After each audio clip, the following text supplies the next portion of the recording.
नरोत्तमं देवीं सरस्वती व्यासं ततो जयति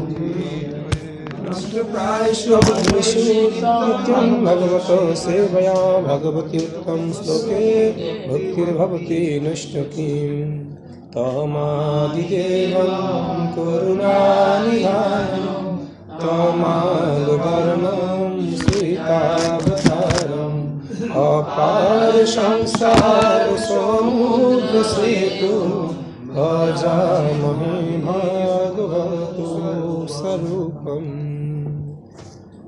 সবাই তাজগুরুদেব প্রণাম করবেন। নমঃ বিষ্ণুপাদায় কৃষ্ণপৃষ্ঠায় ভূতলে শ্রীমতে জয়পতাকা স্বামিনীতি নামিনে নমো আচার্যপদায় নিতায় কৃপা প্রদায়িনে গৌরকথা ধামদায় নগরগ্রামতারিণী।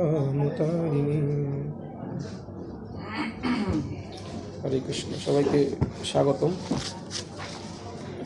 তো আমাদের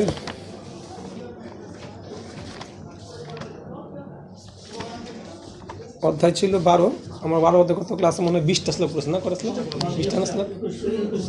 আচ্ছা, তো 20টা শ্লোকের মধ্যে আমাদের কি কি আলোচনা হয়েছিল বিষয়কে একটু শেয়ার করতে চান?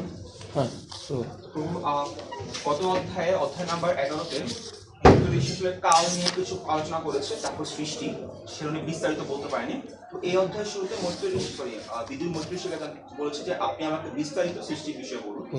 সেটা বলতে গিয়ে সৃষ্টির বিভাগ, আরো যে বিভাগগুলো রয়েছে সেগুলো জানতে চেয়েছিল। ব্রহ্মা সৃষ্টি সম্বন্ধে বলুন। তো এরপর মৈত্রী ঋষিরা শুরু করলো যে ব্রহ্ম প্রথম 5টি অবৃত্ত সৃষ্টি করেছে। তম, অহংবুদ্ধি, তারপর হচ্ছে মোহ এবং তামিশ্র, অন্ধকার মিশ্র। তো ব্রহ্মা এই 5টি অবিদ্যা সৃষ্টি করে নিজে সন্তুষ্ট হয়নি, কারণ সেটা আসলে ভালো কিছু না, মঙ্গলজনক না। তাই সে এবার মঙ্গলজনক বিষয় সৃষ্টি করার উদ্দেশ্যে লক্ষ্য দিল আর কি। এর উপায়ে তার প্রথম সৃষ্টি ছিল 4জন যে কুমার, চতুষ কুমাররা সৃষ্টি হয়েছে এবং ব্রহ্মা তাদের সৃষ্টি করেছে প্রজা সৃষ্টি করার জন্য। কিন্তু চতুষ কুমার সেটা প্রত্যাখ্যান করে বলেছে যে আমরা প্রজা সৃষ্টি না করে আমরা তপস্যা বা সন্ন্যাসী হব। আর এই ব্যাপারে আপনি যেটা বলেছিলেন যে আমরা আমাদের কর্তব্য ত্যাগ করতে পারি, সেটা অবশ্যই বৃহৎ কোনো স্বার্থের জন্য। এখানে চতুষ কুমারের বৃহৎ স্বার্থ ছিল ভগবানের তপস্যা, যেটা সবচেয়ে বড় স্বার্থ। এর জন্য ছোট স্বার্থটা ত্যাগ করা সম্ভব। আমি বুঝি না, প্রভুপাদ বলেছেন। তারপর হচ্ছে এর ফলে ব্রহ্মার ক্রোধ উৎপন্ন হয়। এটা আপনি যেটা ক্লাসে উপস্থাপন করছিলেন যে এই ক্রোধটা আসলে মঙ্গলজনক, যেটা উদাহরণ দিয়েছিলেন যে আমাদের ভক্তদের ক্রোধ, আমরা যারা আসলে এখনো আমাদের যারা এখনো ভক্ত হয়নি তাদের ক্রোধ আসলে ঠিক না, কারণ আমরা আসলে ভক্তি থেকে ক্রোধটা আসে না। কিন্তু যারা শুদ্ধ ভক্ত, লাইক প্রভুপাদ, ওদের ক্রোধটা আসে ভক্তি থেকে। আপনি উদাহরণ দিচ্ছিলেন যে প্রভুপাদ তার শিষ্যদেরকে বকা দিয়েছিল, কিন্তু সেটা আসলে ভক্তিমূলক ক্রোধ, যার ফলে তার শিষ্যদের আসলে ভক্তি পথের উন্নতি হয়েছিল। তো ব্রহ্মার এই ক্রোধটা আসলে ভালো ছিল এবং তার ক্রোধের ফলে তার ভ্রুযুগলের মাঝ থেকে নীল বর্ণের শিব উৎপন্ন হয়। যেহেতু ক্রোধ থেকে উৎপন্ন হয়, তার শিব ছিল তমগুণের অধিকার এবং ব্রহ্মা তারপর শিবকে তার নাম, তার পরিচয়, তার স্থান, তার পত্নী সম্পর্কে সবকিছু বলে এবং শিবকে আদেশ করে তুমি প্রজা সৃষ্টি করো। যেহেতু শিব হচ্ছে তমগুণের ব্যক্তি এবং তার ক্রোধ ছিল মূল অন্ত, তাই তার প্রজারাও আসলে তার মতোই হচ্ছিল, ক্রোধ সম্পন্ন করা ছিল এবং তারা এত ক্রোধী ছিল, তারা তখনই সৃষ্টি যেটা এখনো শুরু হয় না ভালোভাবে তাই ধ্বংস করার জন্য প্রবৃত্ত হয়েছিল এবং এমনকি তাদের পিতামহ ব্রহ্মাকেও ধ্বংস করতে চেয়েছিল। তখন ব্রহ্মা শিবকে বুঝিয়েছিল যে এখনই ধ্বংস করার সময় না, সেটা আসলে ভবিষ্যৎ। তুমি আপাতত তপস্যা করো, তপস্যা করলেই তুমি কিছু ভালো কিছু করতে পারবে জীবনে। তো এরপর শিব ব্রহ্মাকে প্রদক্ষিণ করে বনের দিকে চলে গেছে। তারপর আমরা এখন আরো অনেক সুন্দর, ধন্যবাদ। কাতলে যাবো, একদম সুন্দর ভাবে প্রিপারেশন নিয়ে আসছেন। আর কেউ এর সাথে অ্যাড করতে চান? আর কোনো কিছু? হ্যাঁ, জ্ঞানের 4টে স্তর ছিল, যেহেতু অজ্ঞানতা, অবিদ্যা 5টা ছিল, এরপরে কি জ্ঞানের 4টে স্তর কি ছিল? জ্ঞানের 4টে স্তর তপস্যা। আরেকটা বিষয় একটু এখানে সাথে অ্যাড করি, যে অবিদ্যা সৃষ্টি যে করেছিল তার কারণটা কি ছিল? শুরুতেই কি ভগবান ব্রহ্ম অবিদ্যা তৈরি করলো? অবিদ্যা তৈরি করার কারণ কিছু তো আমরা ভোগ করতে দিয়েছি, তাই ভোগের ক্ষেত্রটা হচ্ছে অবিদ্যা। অবিদ্যা হলে আমরা ভোগ করতে পারবো না। চিন্ময় জগতের সাথে পার্থক্য হচ্ছে কি এইখানে? ভুলে যাওয়ার জন্যই কি এখানে, কারণ ভোগ ছাড়া তো এখানে আমি প্রবেশ করতে পারবেন না। ভোগ করতে আইসে যখন দেখবেন যে এখানে ভোগ করতে গেলে কি আমি নির্বিঘ্নে ভোগ করতে পারবো না। ভোগ করার চেষ্টা করতে হচ্ছে ভগবানের সেবা যুক্ত হয়ে ভগবানের সেবক হিসেবে কি বাস করা। তো এইখান থেকে আর কি প্রথমে কি অবিদ্যা সৃষ্টি করে ব্রহ্মা সন্তুষ্ট হলেন, পরে জ্ঞান সৃষ্টি করলেন, পরে এইভাবে আমরা এগিয়ে গেলাম। তো খুব গুরুত্বপূর্ণ সিদ্ধান্ত ছিল সনক সনাতনের কার্য আর রুদ্রের কি কার্য। তো কর্তব্য ত্যাগ অত্যাগের বিষয়। আসলে কর্তব্য ত্যাগ তো কখনোই করা যায় না, কারণ আত্মা ধর্ম হচ্ছে কি কর্তব্য করা অল টাইম। তো কর্তব্য আমরা কখনো ত্যাগ করতে পারি না, আমরা শুধু কি কর্তব্যকে রূপান্তর করতে পারি। তো মানে এই ক্ষুদ্র কর্তব্য ত্যাগ করে আমরা বৃহৎ কর্তব্য, যে কর্তব্যের মধ্যে ওই ক্ষুদ্র কর্তব্য কি থাকে বিদ্যমান থাকে, সেই কর্তব্যকে আমরা কি নিজেকে নিয়ে যেতে পারি। কিন্তু কর্তব্য কখনো কি করা যায় না, ত্যাগ করা যায় না। যেটা ঠিক করেছিল, যেটা সেম করেছিল সনক সনাতন যারা যারা চারজন, তারা ক্ষুদ্র কর্তব্য ত্যাগ করে তারা বৃহৎ কর্তব্যে কি হয়েছে ব্রতী হয়েছিল। ধন্যবাদ, অনেক সুন্দর। আর কেউ কিছু অ্যাড করতে চান? ভক্তিবিহীন যারা হ্যাঁ হচ্ছে যে রুদ্রতত্ত্ব অ্যাপ্লাই করে হ্যাঁ হ্যাঁ তাদের হচ্ছে উচ্চতর থেকে অবনমন হ্যাঁ হ্যাঁ এরকম একটা বিষয় ছিল। এবং এটা অত্যন্ত, এবং এটা শাস্ত্রে বহু জায়গায় বলা হয়েছে যে অনেক মানে যেমন আপনার দুর্বাসা মুনি দেখবেন, তার ক্রোধ ছিল কি ভগবদ্ভক্তিবিহীন, ফলে এই ক্রোধ তাকে কি বৈষ্ণব অপরাধ করতে বাধ্য করে। যে কোনো তপস্যা থেকে আমরা তো দেখতে পাই যে রুদ্রের যে 10টা স্থান ছিল, এর মধ্যে একটা ছিল কি তপস্যা। তপস্যা থেকে কি আসে, যে কোনো ভগবত ভক্তিবিহীন যে কোনো প্রকার তপস্যা আপনাকে ওখান থেকে কি আসবে, ক্রোধ সৃষ্টি হবে। কিন্তু যখন ওই তপস্যা ভগবত ভক্তি যুক্ত হবে, দেন সেটা কি হবে, সেখান থেকে কি আসবে, আপনার উল্টো হবে, সেটাকে আরও উল্টা কি হবে, বিনয়ী হবেন যদি সেই তপস্যাতে ভগবত ভক্তি। আচ্ছা, আমাদের এই আমরা যারা ভক্তি জীবনে আছি, আমাদের তপস্যাটা কীরকম বলেন দেখি। সাধারণ তপস্যা যদি আমরা বিচার করি পুরো জগৎ থেকে কিন্তু উল্টা। এই জগৎ চলে একদিকে, আমরা চলি কি তার আমিষাহার সম্পূর্ণভাবে কি ত্যাগ সাধারণ অর্থে, ঠিক আছে। তো এই জগতে আমরা যখন বাইরে যাই তখন বাইরের সাথে আমাদের ডিল করতে কি হয়, অফিসিয়াল হবে কিন্তু ডিল করতে অনেক, এবং অনেক অনেক সময় কটাক্ষের দৃষ্টি ওকে আমাদের উপর। তারপরেও কিন্তু আমরা চেষ্টা করি ভক্তরাকে বিনয়ী। তো কেন, কারণ এটা ভগৎ ভক্তির জন্য, শুধু নিজের জন্য না। তো এই জন্যই দেখবেন বাইরের জগতে এত অশান্তির মূল কারণ কি, যারাই তপস্যা করতেছে তারা কি করতেছে, সেখান থেকে কি তৈরি হচ্ছে, ক্রোধ। এই জগতে মানুষকে তপস্যা করতেছে না। তপস্যা মানে কি, স্বেচ্ছায় কষ্ট স্বীকার করা, যে কোনো প্রকার কষ্ট স্বীকার করে সেটা কি হবে, তপস্যা হবে। তো সুতরাং এই জগতে মানুষ তো প্রতি মুহূর্তে কি করতেছে, তপস্যা করতেছে, আর কি আসতেছে, আর ক্রোধ উৎপন্ন হচ্ছে। এটাই ছিল মানে রুদ্রতত্ত্ব। কারণ রুদ্র ছিল ভগবানের কি বলে তমগুণের প্রতীক, এবং তিনি ছিলেন তার ছিল প্রলয় কার্য। তো ক্রোধ মানে ক্রোধ না থাকলে প্রলয় কি প্রশ্নই আর করা যাবে না, এই আর কি। এগুলো সুন্দর। তাহলে আমরা শ্লোক নাম্বার 21। এবং মানে খুব গুরুত্বপূর্ণ আরেক বিষয় হচ্ছে এই রুদ্র যখন সে মানে ইচ্ছামতভাবে সন্তান উৎপাদন করলেন, সেটা এই জগতের কল্যাণ বয়ে আনে নাই। কিন্তু যখনই কল্যাণ বয়ে আনার জন্য ব্রহ্মাজির নির্দেশে তিনি তপস্যা শুরু করলেন, ভগবত ভক্তিমূলক তপস্যা। এবং তারপরে কি, তো আসলে এটা খুবই মানে আসলে খুব সিগনিফিকেন্ট আমাদের প্রত্যেকের জীবনের জন্য। আজকেও আমরা এর আগে ক্লাসটা করছিলাম পৃথু মহারাজের জীবনী থেকে, দেখতে পেলেন যে পৃথু মহারাজও মানে পৃথু মহারাজ স্বয়ং ভগবানের সপ্তমসাবতার হওয়া সত্ত্বেও উনি কি মানে খুব সুন্দর এইখানে ব্যাখ্যা ছিল, অনেক অসাধারণ ব্যাখ্যা ছিল। এবং এটা খুবই গুরুত্বপূর্ণ আমাদের জন্য যে পিতামাতার বাসনা অনুযায়ী সন্তান তখনই হবে যখন আপনি কামনাকে বশ করতে পারবেন।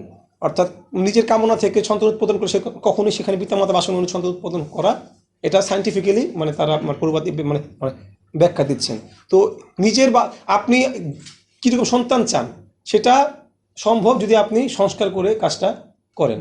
মানে এজন্য দেখবেন যে আমরা চাইলেও কি আমাদের সন্তানদের নিয়ন্ত্রণ করতে অনেক সময় পারি না। এটা কিন্তু আসলে মানে আমরা বুঝি বা না বুঝি, এটা কিন্তু প্রকারান্তরে আমাদেরই কি কর্মের ফল এটা।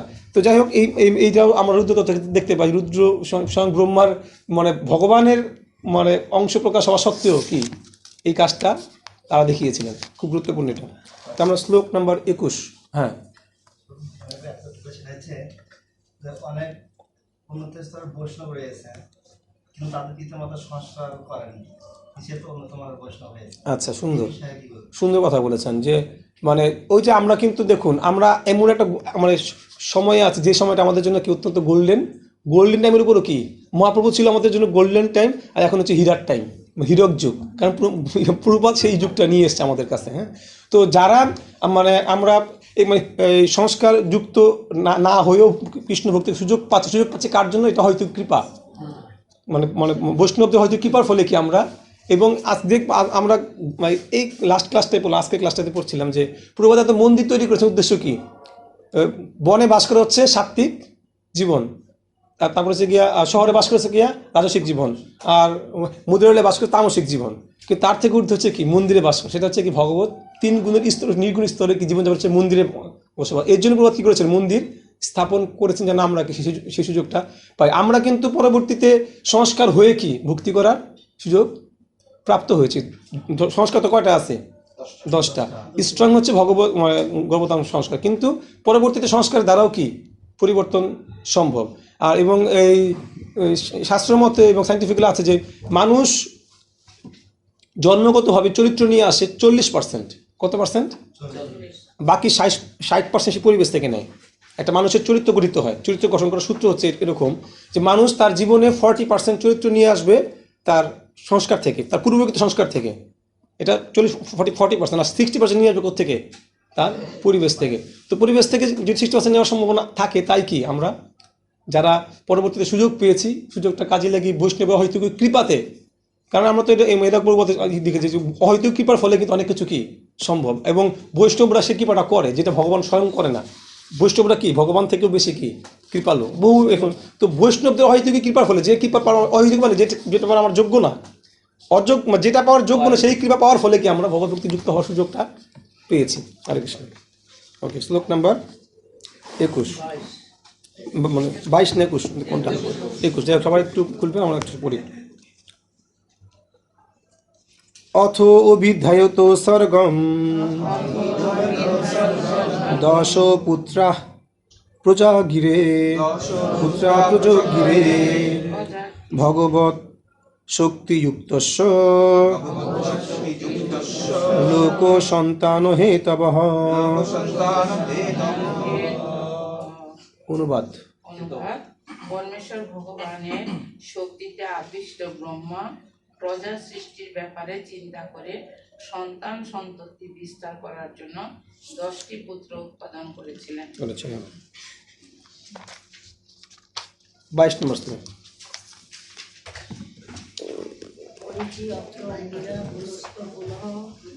কি বলবো?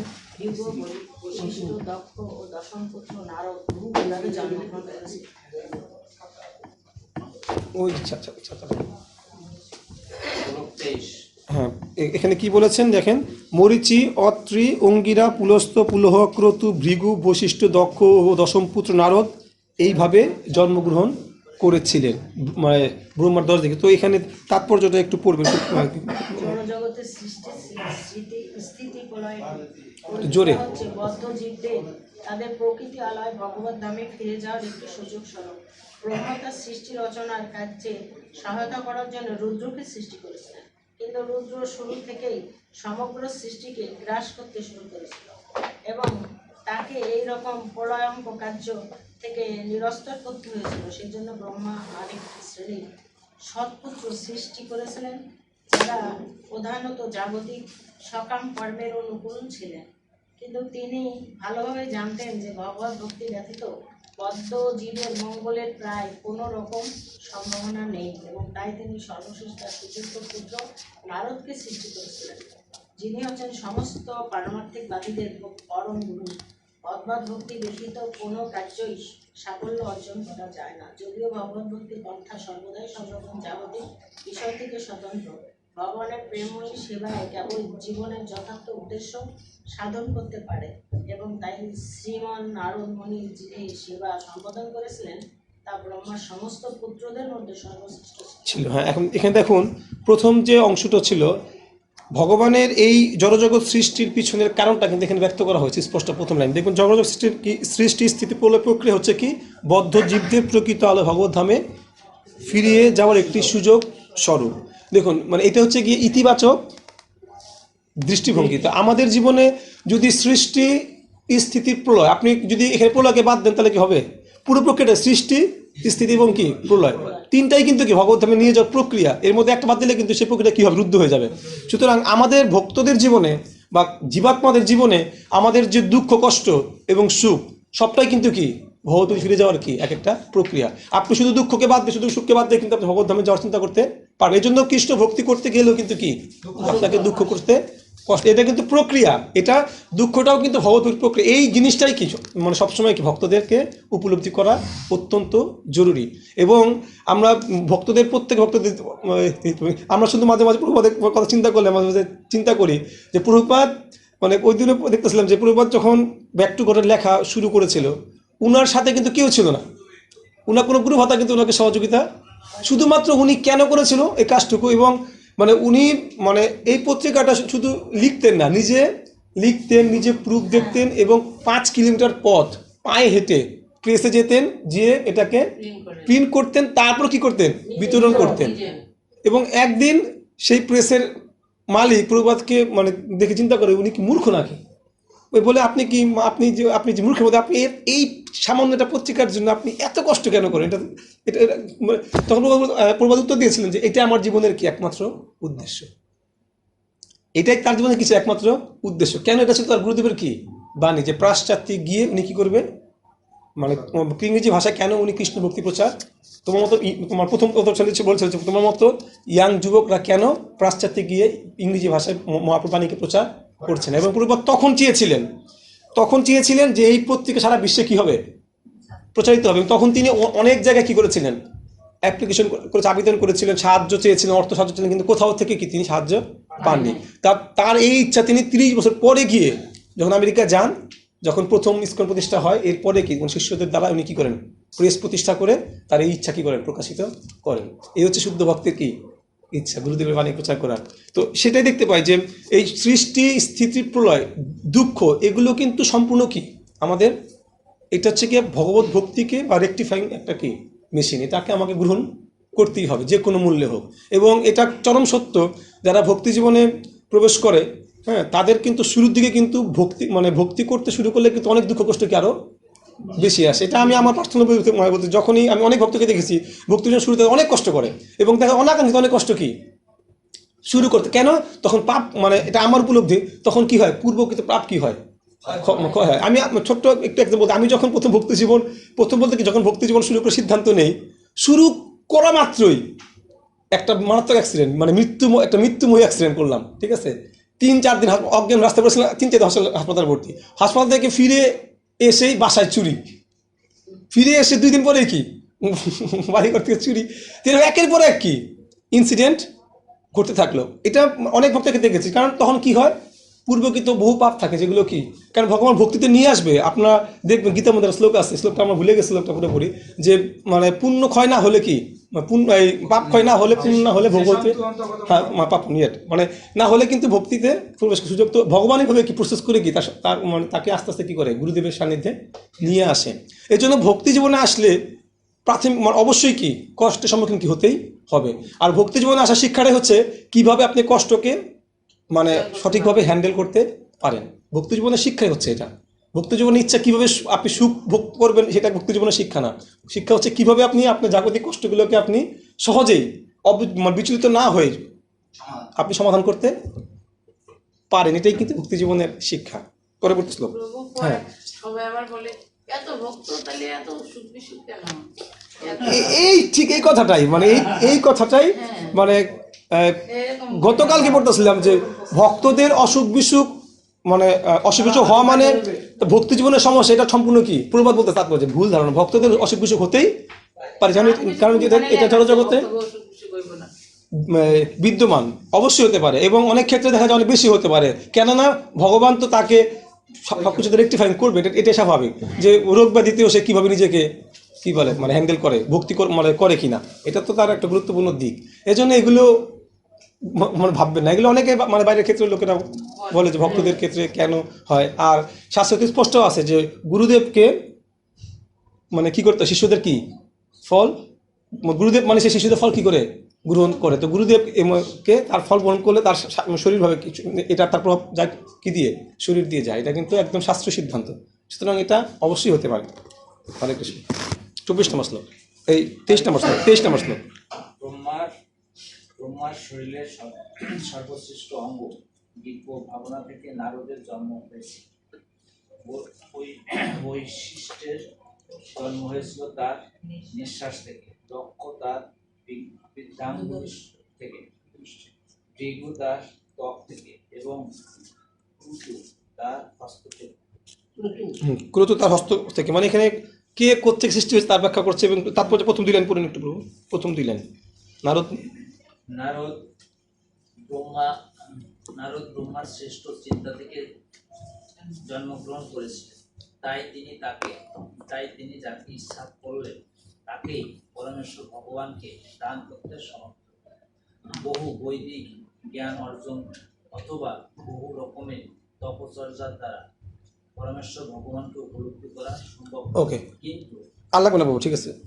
দেখুন এইখানে মানে অত্যন্ত অত্যন্ত গুরুত্বপূর্ণ সিদ্ধান্ত প্রভু দান করেছেন, এবং ভাগবত শিক্ষা দিচ্ছেন যে মানে চিন্তা চেতনার পরিবর্তন আমাদের ভক্তদের কতটা প্রয়োজন, সবার ক্ষেত্রে চিন্তা চেতনার শুদ্ধিকরণ এটা কতটা প্রয়োজন।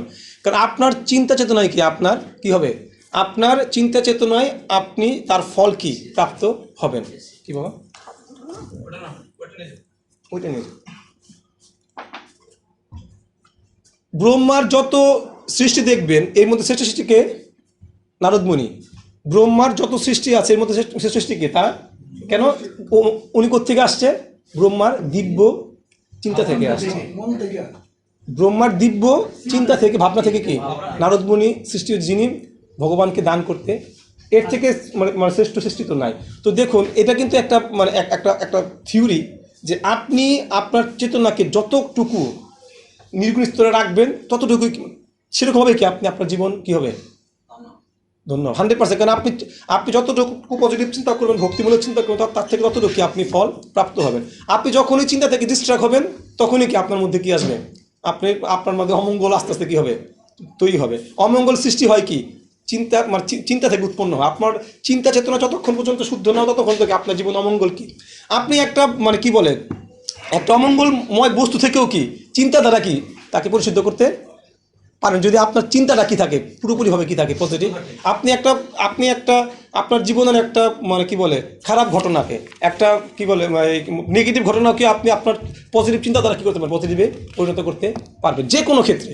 এই জন্য স্বয়ং ব্রহ্মা দেখিয়েছেন যে তিনি আমাদের দ্বাদশ আচার্য একজন হওয়ার পরেও তিনি কিন্তু তার চেতনা অনুযায়ী কী করেছেন, সন্তান উৎপাদন তার হয়েছে, এক এক চেতনা থেকে এক এক রকমের সন্তান হয়েছে।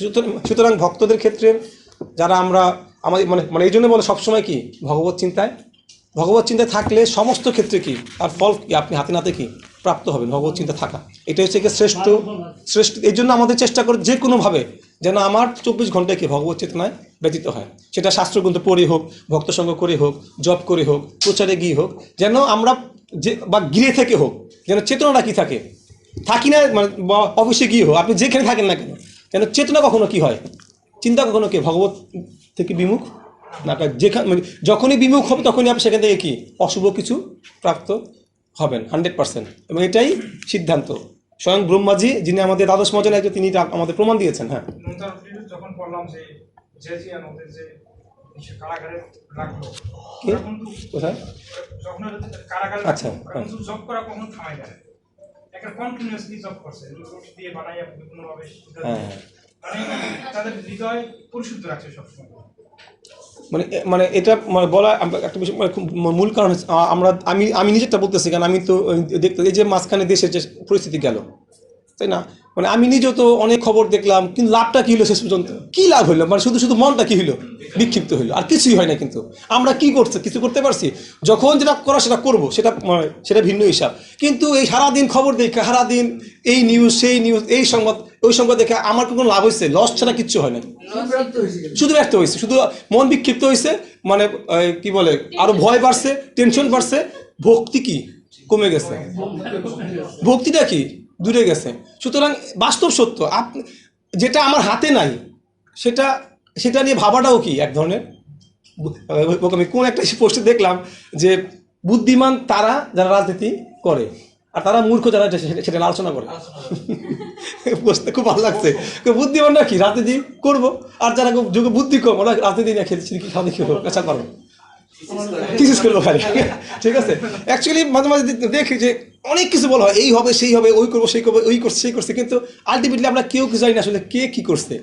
এই জন্য কিছু কিছু বিষয় আছে, এই জন্য বলা হয় যে নিরন্তর সেবাযুক্ত থাকলে এই বিষয়গুলোকে আমাদেরকে আক্রমণ করতে পারে না। এবং দেখুন খুব কত মজার বিষয়, পূর্ববাদ যখন প্রথম দর্শন পেলেন ভক্তিচন্দ্র শশী ঠাকুরের, আচ্ছা তখন আমাদের দেশের পরিস্থিতি কী ছিল, তৎকালীন দেশের পরিস্থিতি কী ছিল, ছিল কি না?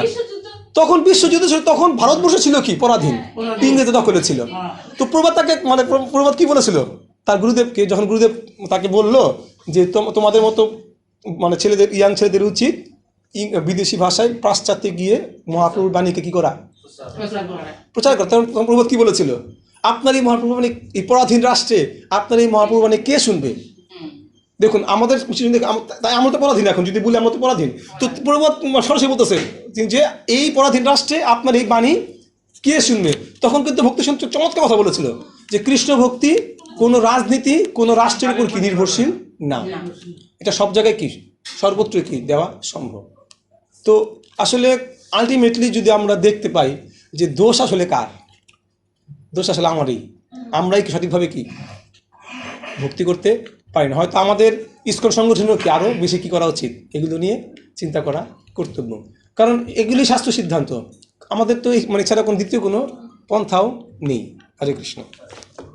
পরবর্তী শ্লোক। হ্যাঁ, তাহলে যে ভগবানের ক্ষেত্রে যে কোনো অঙ্গ যে কোনো ব্রহ্মার ক্ষেত্রে কি ব্রহ্মা তো আপনার ভগবানের সৃষ্টি, মানে জীবতত্ত্ব, জীবতত্ত্ব ভগবানের, যদি ভগবান চায় তাহলে সেক্ষেত্রে কি না, এখানে কিন্তু বিষয়টা কিন্তু আপনাকে বুঝতে হবে যে ভালো মন্দ বিচার করতেছি আমরা, এটা আমার কাদের বিচার, জীবতত্ত্বের বিচার, কোনটা ভালো কোনটা মন্দ। ভগবান তত্ত্ব সবই কি, যেমন যেমন আপনি যদি ভগবত তত্ত্ব দেখেন, এটা মায়া শক্তি কার, মায়া কি ভালো না খারাপ?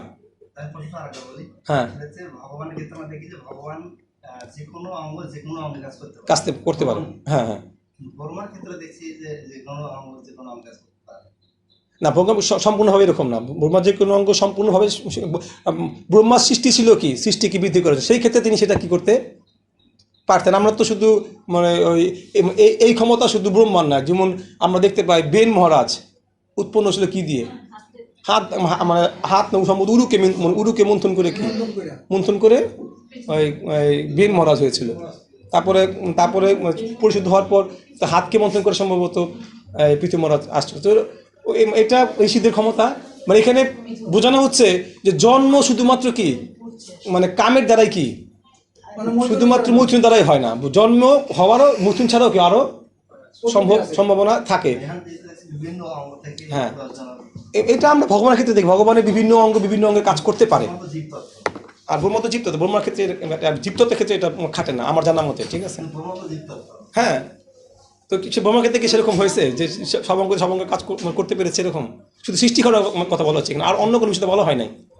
এমন তো যে ব্রহ্ম দর্শন করে সব খেয়ে ফেলতে এরকম কোথাও লেখা নাই। আর যে তত্ত্ব মানে দেবতা, মানে ব্রহ্ম তো একজন দেবতা, ওনার ক্ষমতা অনেক বেশি, তারপরে তো ভগবানের যে ক্ষমতা যেটা, এটা তো ভগবানের আলটিমেট ক্ষমতা, যে প্রত্যেক ইন্দ্রিয় দিয়ে প্রত্যেক ইন্দ্রিয় কি মানে ব্রহ্মতে কিছু অংশে পারবে, কারণ ভগবানের মোট কত গুণ, 64, তারপর জীবের চেয়ে কত 55%, সুতরাং ওই 10% তো কম আছে অবশ্যই সেক্ষেত্রে। হরে কৃষ্ণ। হ্যাঁ, এই ব্রহ্মা কি মানে বেদের নিঃশ্বাস থেকে বেদ তৈরি হয়েছে, মানে এই ব্রহ্মা আমাদের চতুর্মুখী ব্রহ্মা বেদের থেকে বেদ সৃষ্টি হয়েছে। আরো অন্যান্য ক্ষেত্রে কি আছে জানি না, আমাদের চতুর্মুখী যে ব্রহ্মা সেখান থেকে বেদের মুখ থেকে নিঃশ্বাস থেকে। কত নম্বর ছিল আমরা? 24 নম্বর। ও এই ক্ষেত্রে একটা সমন্বয় করে দেয়, ওই যে ভগবদ্গীতা আছে, একটু প্রভু হরে কৃষ্ণ, আমি বেদান্ত করতাম, একটু একটু হ্যাঁ প্রশ্ন করতেছে। শ্রীকৃষ্ণ যে বলছে মানে গীতায় যে আমি বেদান্ত সর্বস্ব বিবেদ্য, হ্যাঁ 15 শ্লোক, হ্যাঁ 15 শ্লোক। তো এটা একটু সমন্বয় করে দেন যে এখানে ব্রহ্মার নিঃশ্বাস থেকে বেদের মানে ব্রহ্মার মুখ থেকে বেদের অর্থ এই না যে বেদের সৃষ্টিকর্তাকে ব্রহ্মা প্রকাশিত হয়েছে, মানে ব্রহ্মার মুখ থেকে, নট সৃষ্টিকর্তা। ব্রহ্মাকে বেদের জ্ঞানকে দান করেছে ভগবান স্বয়ং করেছে, তাই না? তো ব্রহ্মার মুখ থেকে প্রকাশিত হওয়ার সৃষ্টি কিন্তু এক জিনিস না, সৃষ্টিটা মানে অবশ্যই কি মানে কি বলে ধর্ম তো সাক্ষাৎ ভগবত প্রণীত, বুঝতে পারছি বিষয়টা? হ্যাঁ, মাতাজি বলবেন কিছু? হ্যাঁ বলেন, পড়েন। 24। প্রহস্ত কান থেকে, অঙ্গিরা মুখ থেকে, অত্রি নেত্র থেকে, মরিচি মন থেকে এবং পুলহ ব্রহ্মার নাভি থেকে উৎপন্ন হয়েছে। হ্যাঁ, তো এখানে আমরা একটা কথা বলি, আজকে সম্ভবত শেষ ক্লাস, আজকে এটা শেষ করা হবে যেভাবেই হোক। আর আগামী ক্লাসে কি আপনাদের আগামী ক্লাস বা তারপরে ক্লাস বসে বলবে, ঠিক আছে? হয়তো 1 সপ্তাহ গ্যাপ দিতে পারে, নাও দিতে পারে, ঠিক আছে? কিন্তু পরীক্ষা হবে আপনারা, ওই দিন ক্লাস না নেওয়া এটা অথরিটিকে বলবেন, হয়ে যায়, কিছু মনে থাকে না। বলবেন আপনারা, বলবেন যাদের সমস্যা হবে, ঠিক আছে? সবাই বললে এটা হয়তো, ঠিক আছে? ওকে, আমরা এই পরবর্তী শ্লোকে চলে যাই। শ্লোক নাম্বার 25। ব্রহ্মার যে স্থানে পরমেশ্বর ভগবান নারায়ণ অবস্থান করেন সেখান থেকে ধর্ম উৎপন্ন হয়েছিল এবং অধর্ম তার পৃষ্ঠদেশ থেকে প্রকাশিত হয়েছিল। এই অধর্ম থেকে লোকের ভয়াবহ মৃত্যু সংঘটিত হয়। হরি বল, সুন্দর, একটা সুন্দর সিদ্ধান্ত। অধর্ম থেকে লোকের ভয়াবহ মৃত্যু কি হয়? সংঘটিত হয়। তাহলে কি ধর্ম থেকে মৃত্যু হয় না? হ্যাঁ, বিষয়টা কি মৃত্যুটা থেকে? অধর্ম থেকে। তার মানে আমরা যারা মৃত্যু বরণ করেছি বা করছি সবই কিন্তু কি অধর্মের ফসল। আপনি মরছেন, তার মানে কি আপনি অধার্মিক, সহজ কথায়। বুঝতে পেরেছেন কথাটা? না, বুঝতে পারি না। আবার বলতেছি, ভালো করে বুঝবেন। আপনি মৃত্যুবরণ করছেন, তার মানে আপনি কি অধার্মিক। তার মানে এখানে কিন্তু মৃত্যুবরণ করা, মৃত্যু মানে মরে যাওয়া আর দেহের পরিবর্তন করতে এক জিনিস না, দুটোর মধ্যে কি পার্থক্য আছে? মানে মুদ্রা বিষয় হচ্ছে আপনার মনোভাবে, আমার মনোভাবে। অ্যাকচুয়ালি ভগবত ভক্তরা জানে যে আমার মৃত্যু হচ্ছে না। মৃত্যু মানে কি বিনাশ, মানে শুধুমাত্র দেহের বিনাশ। এর জন্য দেখবেন যে মৃত্যু শব্দের সাথে পরে কি, মানে শাস্ত্র অনুযায়ী মৃত্যু পরে কি দেওয়া থাকে? মৃত্যু বরণ। মৃত্যুকে কি করতে হয়? বরণ মানে কি? মৃত্যু মানে আপনি কি বরণ করবেন কি, মানে কান্না করে নাকি আনন্দের সহিত? আমরা বুধ বরণ কি কান্না করে করি? তো এটা কিন্তু পজিটিভ শব্দ, মৃত্যু বরণ করা। শাস্ত্রে বলতে হচ্ছে মৃত্যুকে কি করতে হবে?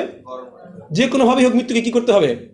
বরণ করতে হবে। আমরা দেখতে পাই যে ভাগবতমে যে গৃহস্থদের কর্তব্য 50-এর বয়স হয়ে গেলে কি বানপ্রস্থ ত্যাগ করা। বলা হচ্ছে যে আত্মীয় স্বজনদের সামনে মৃত্যুবরণ করাটা হচ্ছে অত্যন্ত কি দুঃখজনক। কেন? কারণ সেখানে কি আসে? শোক উৎপন্ন হয়। মৃত্যুকে বরণ করা, দেখা যায় আপনি দেহ ত্যাগ করতে চাইলেও দেখা যায় যে আপনার দেহের প্রতি হয়তো আসক্ত কোনোভাবে আপনি ত্যাগ করতে পেরেছেন, কিন্তু আপনার পুত্রের প্রতি আসক্তিকে আপনি ত্যাগ করতে পারেন নাই। যদিও এটাও অনেক কঠিন কাজ, কিন্তু তথাপি এটা পারলেও এই জন্যই গৃহত্যাগ করার কথা কি বারবার করে কি হয়েছে যে মৃত্যুর সময় যেন আশেপাশে কি না থাকে, আত্মীয় না থাকে। এটা ভাগবতের সিদ্ধান্ত। মৃত্যুর সময় আপনি মরবেন কোথায়? আগেকার দিনের কাছে বনে যে কি, যেখানে কেউ আপনার লোকজন, যেখানে কোনো আসক্তি না থাকে। দেখুন সিদ্ধান্তগুলো কত চমৎকার এখানে। হ্যাঁ, আর ভক্ত দেখে তো আমরা বর্তমানে তো ভক্ত সঙ্গে বা ভক্ত সঙ্গে ক্ষেত্রটা সম্পূর্ণ ভিন্ন। কিন্তু এখানে বলা হচ্ছে কারণ ওই সময় থাকা মানে কি, আপনার হয়তো নিজের শরীরের প্রতি, আপনার শরীরটা হয়তো পূজা গেলে গেছে, আপনার শরীর প্রতি আর কোনো মোহই নেই। কিন্তু শরীরের প্রতি মোহ না থাকলেও, যদি নাও থাকে, এটাও অনেক কঠিন, তারপরেও কিন্তু আপনার পুত্র সন্তান স্ত্রীর প্রতি কি থাকবে? অনেক মোহ থাকবে যদি আপনি মরে। এই জন্য বলা হচ্ছে যে মৃত্যু মানে হচ্ছে মনে করা যে আমার দেহের কি, মানে আমার বিনাশ হচ্ছে, এটা হচ্ছে মৃত্যু। মৃত্যু মানে হচ্ছে আপনি মনে করবেন আপনার নিজের কি, অ্যাকচুয়ালি আমার কোনো বিনাশই নাই, আমি তো আত্মা। তো এই উপলব্ধি, এইটা জানা না, শুধু জানা নয়, এটা কি যখন উপলব্ধি হবে তখন কি আপনি মৃত্যুকে কি করতে পারবেন? তখন ধর্ম থেকে আপনার মৃত্যু হবে না, তখন ধর্ম থেকে আপনি স্বেচ্ছায় মৃত্যুবরণ করতে পারবেন। আগের দিনে যারা যোগী তারা কি করতো? স্বেচ্ছায় কি করতো?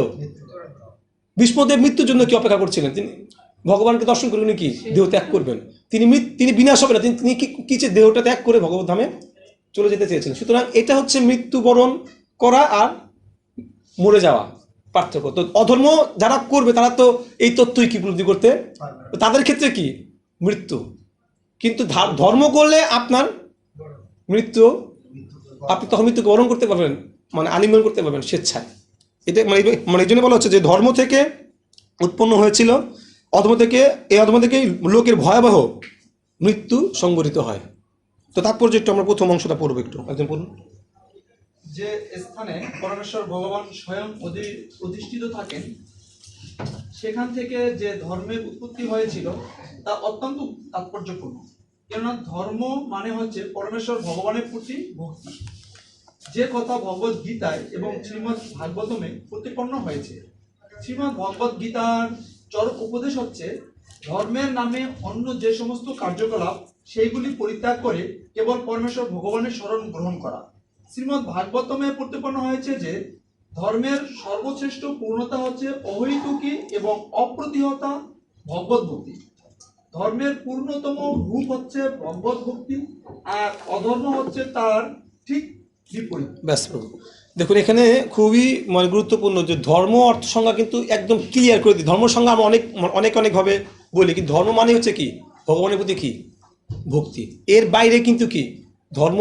তো ধর্ম করা অর্থ হচ্ছে কি আপনি সর্বদাই কি ভগবত চিন্তায়, আপনি যে মুহূর্তে ভগবত চিন্তাকে বিমুখ হবেন সেই মুহূর্তেই কি আপনি ধর্মের বিপরীতটা কি?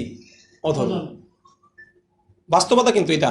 কিন্তু প্রকৃতপক্ষে নিরন্তর ভগবত ভক্তি মানে ভগবত ভক্তি মানে হচ্ছে নিরন্তর ভগবানকে স্মরণ করা। মানে ভগবানকে স্মরণ করার ক্ষেত্রে আমাদের কাছে তো ভগবানের রূপ আমরা তো আর দর্শন করি নাই, তো আমাদের কাছে ভগবানের সেবা মানে কি? সহজ। এই জন্য প্রভুপাদ এবং কলিযুগের সহজ পন্থা হচ্ছে গিয়ে সর্বদা গুরুদেবের সেবা নিয়ে কি করা? চিন্তা করা। এটা হচ্ছে গিয়ে ভগবত ভক্তি থাকার কি সর্বশ্রেষ্ঠ, যে আপনি সবসময় আপনি যেখানে থাকেন না কেন আপনি কিভাবে গুরুদেব সেবা করবেন নিরন্তর এটা চিন্তা করতে থাকেন, দেন কি আপনি ভক্তিতে কি আছেন?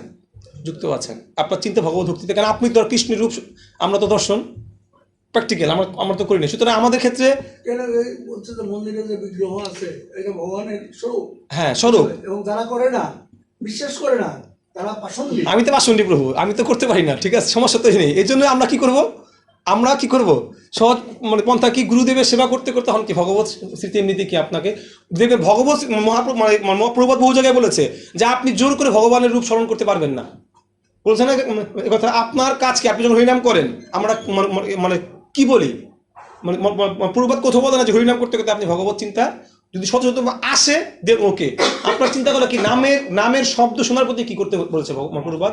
বলছে আপনি নামের শব্দকে কি করুন সবসময় কি শ্রবণ করার চেষ্টা করুন। এবং যদি আরো লেকচার শুনেন দেখবো সেখানে স্পষ্ট বলা আছে না, আপনি চাইলে নামের শব্দ কেউ কি করতে পারেন? শব্দকে দর্শন করতে পারেন, শব্দের মুখে দর্শন করতে পারেন। সেইখান থেকে কৃপা হতে হতে কি স্বতঃস্ফূর্ত ভাবে কি যেটা আসবে সেটা কি এমনিতে করতে পারে তো বেস্ট। প্রভু আপনার কেউ যদি সর্বদা যে কোনো বিগ্রহকে তার হৃদয়ে স্থান দিতে পারেন, এটা অনেক উন্নত বিষয়। কিন্তু অনেক ক্ষেত্রে প্র্যাকটিক্যাল হচ্ছে প্রভুপাদের শিক্ষা হচ্ছে যে আমি যখন নাম করব তখন কি সবসময় কি, কারণ নাম রূপে কলিকালে কি কৃষ্ণ অবতার। হ্যাঁ, নামের মধ্যে কৃষ্ণ মানে স্বয়ং বিদ্যমান। এই জন্য নামকে সবসময় কি করা, মানে শ্রবণ করা, এবং নামকে কি করা, স্মরণ করা। এটাও কি মানে ভগবানের রূপকে শ্রবণ করারই কি সমান। এবং সেখান থেকে স্বতঃস্ফূর্ত এক সময় কি হবে, আপনি ভগবানকে স্মরণ করতে পারবেন। প্রভু বলেন আর কিছু এখন প্রশ্ন? যে ভগবান বিগ্রহের উপর প্রকাশিত হয়েছে আমাদেরকে কৃপা লাভ করা যায়। আমরা যখন নাকি ভগবানকে প্রণাম করব, সেই আমাদের উপরে তো তার কৃপা বর্ষণ হতে থাকবে। হ্যাঁ, অবশ্যই আসতে হবে, অবশ্যই। নাহলে আমাদের প্রণাম করে লাভ কি? না, তখন আপনি প্রণাম করার সময় ভগবানকে স্মরণ করবেনই, কিন্তু আপনি যখন সবসময় আছে, কিন্তু আপনি যখন মন্দিরে নাই মনে করেন, আপনি বাইরে আছেন, তখন তো সবসময় আপনার সামনে ভগবানের বিগ্রহ সামনে আপনি নাই। সেই ক্ষেত্রে যদি আপনি নিরন্তর বিগ্রহ স্মরণ করতে পারেন ইষ্ট দেবতা, দেন ওকে, এটা অবশ্যই মানে অবশ্যই ঠিক আছে, মানে ভালো, নিশ্চয়ই আপনি কিভাবে পাবেন। কিন্তু প্র্যাকটিক্যালি হচ্ছে এটা তো করবেনই, আমরা তো মানে এমন না যে এটা আমরা করবো না, তো করবোই। কিন্তু সাথে সাথে যখন আপনি গুরুদেবের সেবার কথা চিন্তা করবেন তখন কি হবে, কৃপাটা কি হবে? কারণ আপনাকে সরাসরি ভগবান কৃপা যত দ্রুত করবে তাতে দ্রুত করবে কি গুরুদেবের মাধ্যমে করবে। আপনাকে এই জগতে আপনার আমার কাছে কৃষ্ণের কৃপা আসে কিভাবে আসে? আর বিগ্রহের কৃপাটা কি বলেন তো? আপনাকে কৃষ্ণ কৃপা করতেছে, তার মানে কি কৃপা করতেছে? কৃষ্ণ কি মানে কি কৃপা করবে? কৃষ্ণের কৃপা হচ্ছে আপনি যেন গুরুদেবের সেবা করতে পারেন, এটা হচ্ছে কৃষ্ণের কৃপা। যদি মানে শাস্ত্রে বলা হচ্ছে কৃষ্ণ যদি কৃপা করেন কোনো ভাগ্যবানে গুরু, তখন লাইনটা সেরকম না, লাইনটা সেরকম যদি কৃষ্ণ কাউকে কৃপা করেন, যদি কৃষ্ণ কৃপাটা উপলব্ধি করি আমরা, কৃষ্ণ কৃপা করার অর্থ হচ্ছে আপনার কাছে কোনো বৈষ্ণব কি এসে আপনাকে কৃপা করবে। তার অর্থ ছিল এরকম যে কৃষ্ণ যদি কৃপা করেন কোনো ভাগ্যবানে, তখন আপনার মধ্যে কি আপনাকে মানে স্বয়ং গুরুদেব কি আপনাকে এসে কৃপা দান করবেন। সুতরাং কৃষ্ণের কৃপা আমরা পাবো কার মাধ্যমে? গুরুদেবের মাধ্যমে। তো আপনি যখন বিগ্রহকে স্মরণ করবেন দেখবেন বিগ্রহ স্মরণ করতে করতে আপনার গুরুদেবের প্রতি কি আসবে। যদি প্রকৃতপক্ষে বিগ্রহ স্মরণ হয় আপনার গুরুদেবের প্রতি কি আসবে, আরো বেশি কি আপনি আকৃষ্ট হবে, নিষ্ঠা আসবে এবং সেবার প্রতি ভাবকে আরো জাগ্রত হবে। এটাই কৃষ্ণের কি প্রকৃত কৃপা। কৃপা তো দুই ধরনের আছে, একটা কি পজিটিভ আর এটা কি নেগেটিভ, ঠিক আছে? তো অনেকে আবার মানে এই কৃপাকে নিজের কি ভোগ বিলাসেও কি করতে পারে, ব্যবহার করতে পারে। তো নেগেটিভ দেখবেন চোরও কিন্তু সবসময় ভগবানকে স্মরণ করে সেক্ষেত্রে। তো এই জন্য আমাদের এটা হচ্ছে একটা মানে মানে প্র্যাকটিক্যাল বিষয় আর কি, সেটা বললাম। প্রভু নেগেটিভ কৃপাটা কি নেগেটিভ নেগেটিভ কি বা বলে আসলে কিছু না, এটা বলার জন্য বলা। সব কি পজিটিভ, কিন্তু মানে মানে নেগেটিভ কি হচ্ছে কি ভক্তিমূলক। মানে আমি যখন ভগবানকে মানে স্মরণ করতেছি, কি যেমন চোর যখন স্মরণ করে কেন, ভালো করে চুরি করতে পারে, তাই না? সেটা বলা সেই অর্থে বলা হচ্ছে আর কি। চোর তো ভগবানকে ডাকে, হ্যাঁ এই আর কি সেটা সেরকম। আচ্ছা, পরবর্তী শ্লোক শ্লোক 26 অনুবাদ। কাম ও বাসনা ব্রহ্মার হৃদয় থেকে উদ্ভূত হয়েছে। প্রত্যেক ভ্রুযুগলের মধ্য থেকে, লোক তার অধরের মধ্য থেকে, বাণী তার মুখ থেকে, সমুদ্র তার শিশ্ন থেকে, সমস্ত পাপের উৎস সব রকম জঘন্য কার্যকলাপ তার মলদ্বার থেকে উৎপন্ন হয়েছে। ওকে, তারপরে খুব গুরুত্বপূর্ণ আপনি ফার্স্টের দিকে একটু পড়ুন। তাৎপর্য: বদ্ধজীব মানসিক জল্পনা কল্পনার অধীন। জড় শিক্ষা এবং জ্ঞানের বিচারে মানুষ যতই মহান হোক না কেন, সে কখনই মানসিক কার্যকলাপের প্রভাব থেকে মুক্ত হতে পারে না। তাই ভগবত ভক্তি স্তরে অধিষ্ঠিত না হওয়া পর্যন্ত কাম এবং নিম্ন স্তরের কার্যকলাপের বাসনা পরিত্যাগ করা অত্যন্ত কঠিন। ওকে প্রভু, এই তাৎপর্যটা ভাষা পড়বেন অবশ্যই। এখানে কয়েকটা সিদ্ধান্ত আছে, খুব গুরুত্ব দিয়ে বুঝবেন। এখানে কিন্তু স্পষ্ট বলা হচ্ছে যে মানুষ বদ্ধজীব মাত্রই মানসিক জল্পনা কল্পনার কি অধীন। কারণ বদ্ধজীব মানুষ জল্পনা কেন করবে? কারণ সে ভগবত ভক্তি থেকে বিমুখ হয়ে আসছে, তার তখন থেকে তার কি হয়েছে, মানসিকভাবে কি তার জল্পনা কল্পনা করার কি হয়েছে। এখন অনেকে মানে এই বিষয়ে একটা প্রশ্ন করা হয়েছিল যে ভক্তরাও তো মানসিকভাবে কি করে, জল্পনা কল্পনা করে। আমরা কি ভগবানের রূপকে কল্পনা করি না, আমরা কি ভগবানের সেবা কল্পনা করি না? তো সেটা কিন্তু মানসিক জল্পনা কল্পনা, সেটা কি শাস্ত্র অনুমোদিত কি সেই কল্পনা হচ্ছে শাস্ত্র অনুমোদিত কল্পনা। আমরাও তো ভগবত ধামে কল্পনা করছি, এটা আমরা দেখিনি এখনো। আমরাও কি করতেছি, চিন্ময় সেবা কল্পনা করি, সেটা কিন্তু আমরা চোখে দেখি না, কিন্তু সেই কল্পনা কি শাস্ত্র অনুমোদিত। আর মানসিক জল্পনা কল্পনা হচ্ছে শাস্ত্র অনুমোদিত ছাড়া যে কল্পনা আমরা করি, যে কল্পনার থেকে আমার কি হবে, নরকে যন্ত্র ভোগ করতে হবে। বদ্ধ জীব মাত্র দেখবেন কি মানসিক জল্পনা কল্পনা কি একটা বিশাল, এটা কিন্তু একটা বিশাল রোগ আমাদের, আমরা বুঝি বা না বুঝি। মানসিক জল্পনা কল্পনা একটা সুন্দর একটা উদাহরণ আছে এরকম, নিশ্চয় আপনারা হয়তো জানেন সেটা। আকবর আর বীরবলের একটা কাহিনী আছে, নিশ্চয় শুনেছেন। যে একবার বীরবল মানে বলেছে যে এই জগতে চিকিৎসা থেকে কি চিকিৎসক বেশি। বীরবল বলতেছিল চিকিৎসা থেকে কি বেশি, চিকিৎসক বেশি, ডাক্তার বেশি আর কি। হ্যাঁ, তো মানে আকবর তো এটা মানতে না, কি বলে এটা কিভাবে সম্ভব, ঠিক আছে, ডাক্তার বেশি আর কি। হ্যাঁ, মানে মনে কিছু ডাক্তার বেশি না, চিকিৎসা থেকে মানে ডাক্তার বেশি আর কি। তো তারপর যাই হোক এরকম কিছু একটা হবে। তো তখন বলছে যে এটা স্বীকার করে নাই, বলছে তুমি কি বলছো, তখন বলতে যে আপনি কাজকে আপনি মনে করেন যে আপনি অসুস্থ, আপনি একটু অসুস্থতা ভান করেন, হয় মাথা ব্যথা বা পেট ব্যথা একটা অসুস্থতার ভান করেছে। তো তিনি রাজা অসুস্থ, সমস্ত প্রজারা কি এক একজন কি রাজাকে এক এক পরামর্শ যে আপনি এটা করুন, আপনি ওইটা করুন, আপনি এই কাজটা করুন। প্রত্যেক বোঝা কি তার থেকে তার নিজের থেকে একটা করে প্রত্যেকে কিন্তু কি মানসিক ভাবে কি হয়তো একটু জানে আর একটু কি এখানে অ্যাড করে কি তারা তার মতো কি প্রত্যেকটা কি এক একটা। তো একটা রোগের অনেকগুলো কি চিকিৎসা চলে আসে। তখন মানে দেখেন এই সমাজটা কিন্তু এরকম। আর এটাতে গেলে একটা মানে স্থূল উদাহরণ, আপনি দেখবেন মানুষ সব থেকে বেশি মানে তথ্য দেয় কিন্তু ধর্ম নিয়েই। দেখবেন এই জগতে ধর্ম নিয়েই সবচেয়ে মানুষ বেশি কী করবে, সে হয়তো জানে না এবং সে বলবে আমার মনে হয় এরকম। দেখবেন অনেক জায়গায় কথা বলে দেখবেন যে আমার তো মনে এরকম হওয়া উচিত, ধর্ম তো এটাই হবে, অত সে কিছুই জানে না। এ তো দেখবেন ধর্ম নিয়ে সবচেয়ে বেশি কী হয়, মানে মানসিক জল্পনা কল্পনা। এটা একটা সাবজেক্টই কি মানসিক জল্পনা কল্পনা করার একটা সাবজেক্ট এই ধর্ম। তো মানে এটা বলছে যে বদ্ধজীব মাত্রই কি এই মানসিক জল্পনা কল্পনার অধীন। এবং শাস্ত্রে গীতাতে শ্লোক আছে এরকম, শ্লোক নাম ভুলে গেছি কত নম্বর শ্লোক, স্পষ্ট বলা আছে যে মানে ভগবান 3 ধরনের ব্যক্তিকে কি করে না, কৃপা করে না, পছন্দ করে না। এক হচ্ছে গিয়ে যারা অধিক মাত্রায় কি ইন্দ্রিয় তর্পণে ব্যস্ত, মানে অনেক প্রতি বিষয়ের প্রতি আসক্ত, যাদের ইন্দ্রিয় কি অসংযম। আর 3 নম্বর হচ্ছে গিয়া যারা মানসিক জল্পনা কর্ম থেকে এখন মুক্ত হতে পারে না, তাদের কাজ। কারণ সব থেকে বেশি ক্ষতিগ্রস্ত হয় পরেরটার দ্বারা। কারণ মানসিক জল্পনা থেকে মুক্ত হতে না পারার কারণে এই জগতে 400 গীতা কি প্রভুপাদ 500 গীতা থাকার পরে প্রভুপাদ গীতা লিখতে হয়েছিল। সমস্ত গীতা দেখি মানুষের মন গড়া, আর তাদের দ্বারাই জগৎ কি হয় বেশি ক্ষতিগ্রস্ত হয়। তো এটা মানে বলা হচ্ছে এটা তখনই সম্ভব যখন মানুষ ভগবত ভক্তি না করবে, ওই স্তর না যাওয়া পর্যন্ত মানসিক জল্পনা কল্পনাকে আপনি ত্যাগ করতে পারবেনই না। ইভেন ভক্তি করতে মানে মানে মানে এজন্যই বলা হয় যে যারা আমরা মানে যারা আমরা প্রচার করার ইচ্ছা থাকে বা যারা প্রচার করার চেষ্টা করি বা যারা ভাগবত কথাটা আলোচনা করি, তাদের জন্য খুব সাবধান হওয়া প্রয়োজন, যেন তারা নিজের মন গড়া কোনো কথা কি না বলি। হ্যাঁ, তবে কোনো ক্ষেত্রে আমরা ভাগবতের মানে প্রথম আপনারা হয়তো পড়েছেন শুরুর দিকে, দেখবেন যে সুখদেব গোস্বামী মানে পূর্ব তাৎপর্য লিখেছেন যে কোনো ভগবত তত্ত্ব উপলব্ধি করার জন্য মানে প্রকাশ করার জন্য আপনি প্রাঞ্জল ভাষা কি করতে পারেন, ব্যবহার করতে, অর্থাৎ মানে থিওরি বা সিদ্ধান্তটা কি, সিদ্ধান্ত অটল থেকে আপনি অনেক কিছু কি বলতে মানে তার মধ্যে কথা হচ্ছে আপনি সিদ্ধান্তে অটল থেকে, আপনার যে সিদ্ধান্তে আপনি ভাগবত দিচ্ছে সেই সিদ্ধান্তে আপনি অটল থেকে আপনি তাকেই তাকে মানে বোধগম্য করার জন্য আপনি অনেক কিছু ব্যবহার করতে, সেটা কিন্তু মানসিক জল্পনা কল্পনা নয়। কিন্তু সিদ্ধান্তে আপনি দিলেন উল্টা আপনার মতো করে দিলেন, সেটা হবে কি টোটালি মানসিক জল্পনা কল্পনা, সেটাই বলা হচ্ছে।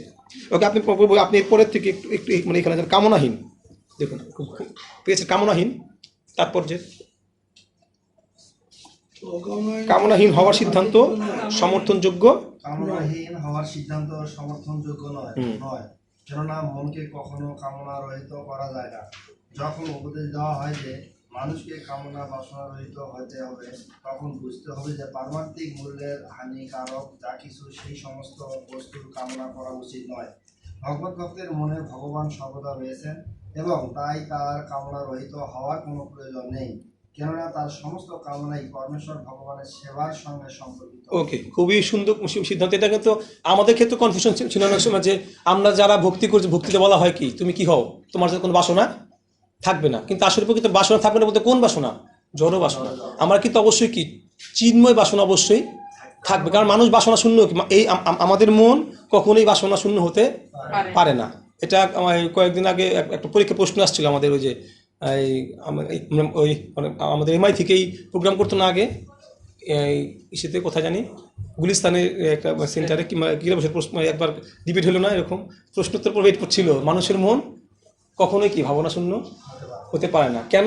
কারণ আপনি যদি মানে সেবা করতেও কি লাগবে, আপনার ইচ্ছা লাগবে, কিন্তু আপনি ইচ্ছা সেবা করতে পারবেন না। কিন্তু উৎসাহ আসবে কই থেকে, উৎসাহের আরেকটু কিন্তু ইচ্ছাই, দৃঢ় ইচ্ছা। সুতরাং আপনি যদি বাসনা শূন্য হন তাহলে আপনি সেবাও করতে পারবেন না। সুতরাং আপনি কখনোই কিন্তু বাসনা শূন্য হতে, কিন্তু সে বাসনা কি করতে পারছি, এই জন্য অনেকে বলে প্রভু আমরা যারা মানে ভক্তি করছে আমাদের কোনো বাসনা করে, তাহলে আমরা কি ভগবানের কৃপা লাভ করতে? হ্যাঁ, অবশ্যই চিন্ময় সেবার জন্য আপনি ভগবানের কৃপা কি প্রচারে যাচ্ছেন, প্রচারের সফলতার জন্য বা ভগবান সেবার মানকে আরো বৃদ্ধি করার জন্য আপনি নিরন্তর কি করতে, বাসনা করতেই হবে। আর প্রার্থনা মানে তো কি, এটাও তো এক ধরনের কি বাসনা, যে আপনি ভগবানের কি চান, সেবায় নিজেকে যুক্ত হতে, এটাও তো এক ধরনের কি চিন্ময় বাসনা। এটাই বলা হচ্ছে এখানে সিদ্ধান্ত দিচ্ছে। পরবর্তী শ্লোক।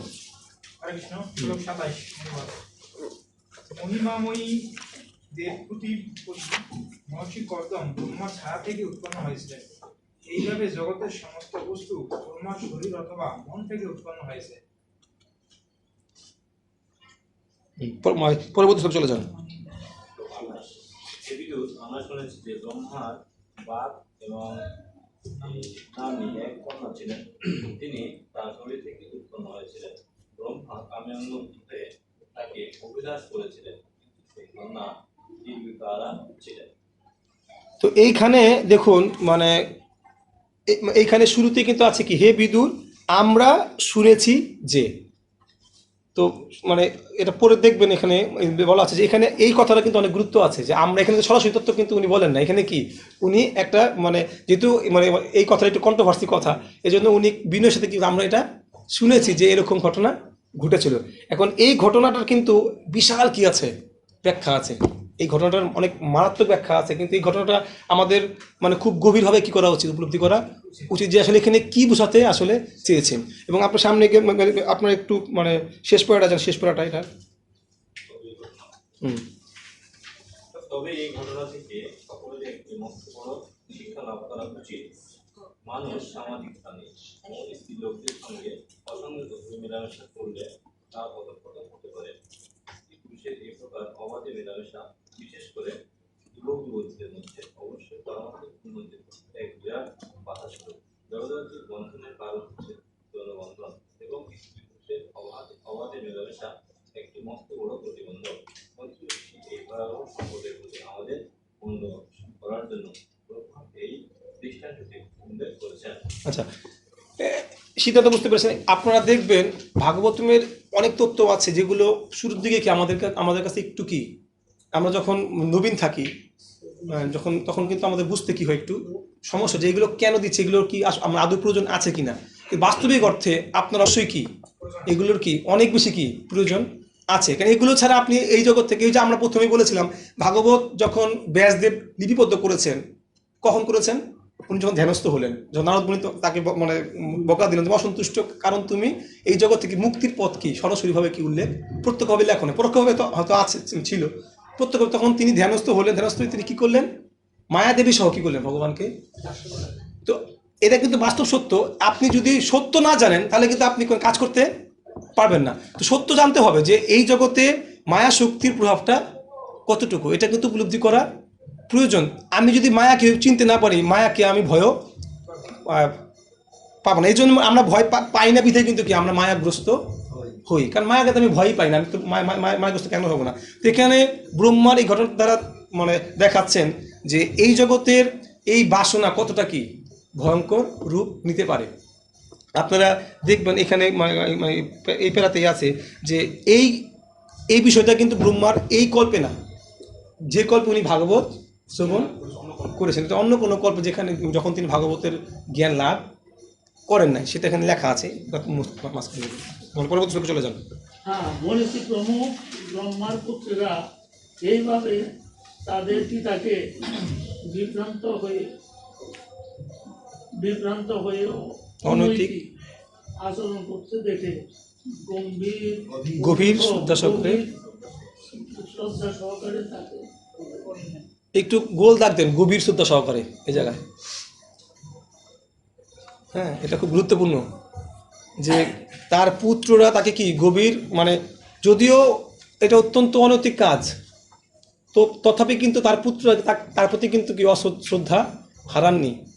মানে এটা আসলে এটা থেকে অনেক কিছু শেখার আছে, আবার অনেক কিছু বোঝারও আছে, যে আসলে আমাদের আচরণ কীরকম আমাদের সিনিয়রদের প্রতি বা যারা আমাদেরকে গাইড করছেন তাদের প্রতি আমাদের আচরণটা কীরকম হওয়া উচিত, কীরকম মনোভাব পোষণ করা উচিত। হ্যাঁ, খুবই গুরুত্বপূর্ণ শিক্ষা। আপনি এই যে তাৎপর্য বলুন একজন একটু জোরে পড়েন। হ্যাঁ, অথচ আদি ঋষিগণ তাদের মহান পিতার আচরণের বিরুদ্ধে অভিযোগ করেছিলেন, তাদের কোনো অন্যায় হয়। তারা ভালোভাবে জানতেন যে যদিও তাদের পিতা ভুল করেছেন, তবুও তার এই লোক দেখানো আচরণের পিছনে নিশ্চয় কোনো মহৎ উদ্দেশ্য ছিল। তা না হলে এমন একজন মহান ব্যক্তি এরকম ভুল করতে পারেন না। হয়তো ব্রহ্মা তার অধীনস্থ ব্যক্তিদের লোকদের সঙ্গে তাদের ব্যবহার থেকে যে মানবীয় দুর্বলতা উৎপন্ন হতে পারে তার প্রতি সচেতন করতে চেয়েছিলেন। যারা আত্মসমর্পণের মার্গে অগ্রসর হতে চায় তাদের পক্ষে এটি সর্বদাই বিপজ্জনক। তাই ব্রহ্মার মতো মহান ব্যক্তিরা যখন অংশীকার্য করেন তখনও তাদের উপেক্ষা করা উচিত নয়। মনীষীরা ব্রহ্মার এই অস্বাভাবিক আচরণের জন্য তাকে অগ্রতা প্রদর্শন করেননি। বুঝতে পেরেছেন? তাহলে এই বিষয়টাকে এই বিষয়টা আমি আপনাদের প্রশ্ন করি, আপনারা এটাকে কিভাবে গ্রহণ করবেন? এখানে বলা হচ্ছে এর থেকে তো আর বেশি অনৈতিক আর কি, যদি আমরা চিন্তা করি তো তথাপি কিন্তু কি তার পুত্র পরিচিতা কিন্তু তার প্রতি গভীর শ্রদ্ধা সহকারে কি কাজটা, যদিও তাকে এই বিভ্রান্ত হওয়া থেকে তাকে কি মুক্ত করার জন্য তারা চেষ্টা করেছিলেন, কিন্তু তথাপি সেখানে কিছু পূর্ণমাত্রা কি ছিল, গভীর শ্রদ্ধা ব্যক্ত তারা কিন্তু করেছিলেন। তো এটা আমাদের জন্য একটা অত্যন্ত গুরুত্বপূর্ণ শিক্ষা, যে যখন বড় কোনো আমার থেকে বড় কোনো ব্যক্তি যখন কোনো ভুল সিদ্ধান্ত ভুল কার্য করে, তখন আমার এটাকে কিভাবে কি হ্যান্ডেল করা উচিত। এটা কিন্তু একটা চমৎকার শিক্ষা, বিশেষ করে ভক্তি জীবনের ক্ষেত্রে। বাইরের ক্ষেত্রে ছোটো বড় হিসাবটা ভিন্ন, কিন্তু ভক্তি জীবনের ক্ষেত্রে এটা কিন্তু অত্যন্ত গুরুত্বপূর্ণ একটা অংশ। আমি যার থেকে একদিন হলেও কি ভক্তিমূলক শিক্ষা গ্রহণ করেছি, যার থেকে এক মুহূর্ত হলেও কি আমি ভক্তিমূলক শিক্ষা গ্রহণ করেছি, তার ক্ষেত্রে কিন্তু আমার বিবেচনা কী হবে, সম্পূর্ণ হবে কি এরকমই হওয়া কর্তব্য তার ক্ষেত্রে। হ্যাঁ, এই জন্য এগুলো খুবই গুরুত্বপূর্ণ সিদ্ধান্ত। বর্তমানে প্রেক্ষাপট অনুযায়ী এটা আমরা তার মানে কি আমরা অন্যায়কে অন্যায় বলবো না, অন্যায়কে অন্যায় বলারও কিন্তু অনেক ভাষা আছে। এই ভাষাটাই কি আমাদের শেখা গুরুত্বপূর্ণ। অন্যায়কে অন্যায় বলা আর শ্রদ্ধা রেখে তাকে সংশোধন করার চেষ্টা করার মধ্যে অনেক পার্থক্য আছে, অনেক অনেক গ্যাপ আছে। কিন্তু এই গ্যাপটাই কি আমরা আমাদের পূরণ করা কর্তব্য, যে আমি অন্যায়কে অন্যায় বলবো নাকি আমি সংশোধন করা। দেখুন এই শিক্ষা কিন্তু এখানে অনেক আছে, যে ব্রহ্মার মতো ব্যক্তি যদি এই মনোভাব চলে আসতে পারে তাহলে আমাদের কি হতে পারে, আমাদের কি হতে পারে। তার মানে কি আমরা এখান থেকে মুক্ত, যদি ব্রহ্ম মুক্ত না হতে পারে তাহলে আমাদের কতটুকু সচেতন হওয়া, কতটুকু বিচার করা এটা কর্তব্য, কতটুকু এটা নিয়ে আমাদের থিঙ্কিং থাকা গুরুত্ব। তো ব্রহ্মার মত যিনি আমাদের মানে কি বলে সৃষ্টিকর্তা, যিনি আমাদের যিনি এই ব্রহ্মাণ্ডের সব থেকে মহান ব্যক্তি যাকে আমরা বলতেছি, তার যদি মানে এই জগতের বন্ধনের প্রতি এরকম একটা মনোভাব থাকতে পারে তাহলে আমাদের কীরকম অবস্থা হতে পারে, কীরকম চিন্তাভাবনা আমাদের হতো। এই জন্য ভক্তসঙ্গ ছাড়া এগুলো অত্যন্ত কি কঠিন বিষয়। আর মানে আমার পার্সোনাল মানে উপলব্ধি বলি যে ভক্তি জীবন করলে দেখবেন মায়াগুলো কি আর অতিরিক্ত কি। যদি আমরা এটা মুখে বলি যে ভক্তদেরকে মায়া আক্রমণ করে বেশি, এটা কিন্তু শুধু মুখে না, এটা বাস্তব সত্য। দেখবেন ভক্তি জীবনে আসলে আপনার মধ্যে প্রলোভনটা কি আরও বেশি, সব দিকে আপনার পূর্ব জীবনের যে সংস্কার বা আপনার যে পূর্ব জীবনের যে আপনার চাহিদা বা বাসনা, দেখবেন ভক্তি জীবন আসবে এগুলো কি আর দ্রুত কি আপনার কাছে আসবে। যখন ভক্তিতে আপনি দৃঢ় হতে থাকবেন এগুলো কি আরও আপনাকে চারদিক দিয়ে, তখন কি আপনাকে আরও অধিক পরিমাণে কী করতে হবে, ভক্তিটা সুদৃঢ় রাখতে হবে। দেন এগুলো আস্তে আস্তে কী হবে, এগুলো চরম সত্য। এবং এর জন্য দেখবেন যে ভক্তি জীবন করলেও অনেক সময় সাময়িকভাবে কী হয়, ভক্ত পতিত হয়, আবার কি সে উঠে দাঁড়ায়। কারণ আপনি যখন রুম ঝাড়ু দিবেন, রুমের কোনায় থাকে কি, রুম ঝাড়ু দিলে তো এখন মাঝখানে কিন্তু ময়লা নাই, ঝাড়ু দেওয়ার শুরু মাঝখানে সব ময়লা কী হবে, জড়ো হবে। কিন্তু যদি থামায় দেন তখন কী হবে, ময়লাটা থেকে যাবে। তখনই কি আরও বেশি করে ঝাড়ু দেওয়ার প্রয়োজন। কিন্তু ঝাড়ুটা যাতে কখনো কি না আমরা কমাই, তাহলে কিন্তু মহাবিপদ।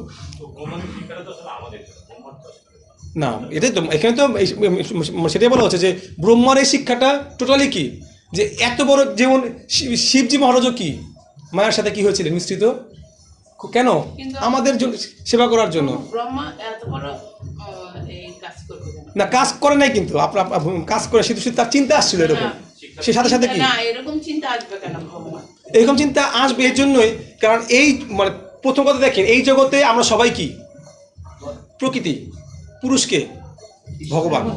দেখুন এই জগতের চরম শিক্ষাগুলো কিন্তু উপলব্ধি করতে হবে। নারী পুরুষ কিন্তু একটা দেহের পরিচয় মাত্র, আর কিছুই না। আলটিমেটলি যদি আপনি মূলে যান, যদি রোগের মূলে যান, আলটিমেটলি নারী পুরুষ কোনো বিচারই না, নারী পুরুষ শুধুমাত্র একটা পোশাক আর কিছুই না। কিন্তু তো এই পোশাকটা কেন, আমাদের ভোগ বাসনাকে মানে চরিত্র করার জন্য আমরা জগতে প্রাপ্ত হয়েছে। সবই কিন্তু কি মূল বিষয় থেকে আমরা আত্মা, আমরা কি আত্মার, আমরা ভগবান নিত্য দাস। তো এর বাইরে যা কিছু আছে সবই সবই হচ্ছে কি মায়া, আর কিছুই না। সুতরাং ব্রহ্মা দেখিয়েছেন এই জগৎটা সৃষ্টি করেছেন, তো এই মায়াটা যে কি তিনি কি সরাসরি কি আমাদেরকে শিক্ষা দেওয়ার জন্য কি অনেক ক্ষেত্রে। এই জন্য বলছে মহান আচার্য অনেক কার্য কি, অনেক ভুলও কি, মরা হাতেও কি লাখ টাকা না, ঠিক এরকম মানে তাদের অনেক সময় অনেক অনৈতিক কাজ আমাদের শিক্ষা, যে এই কাজটা করতে গেলে তোমার কি গতি হতে পারে। এবং দেখবেন পরবর্তীতে ব্রহ্মা দেহ কি করবেন, পুরো দেহটা কি করবেন, ত্যাগ করে দিবেন। হ্যাঁ, মানে সামনে আসলে এগুলো আমার আলোচনা হবে। তো এই হচ্ছে বিষয়, আমরা পরবর্তী শ্লোকে যাই, শেষ করতে পারবো না, বলে কয়টা শ্লোক আছে।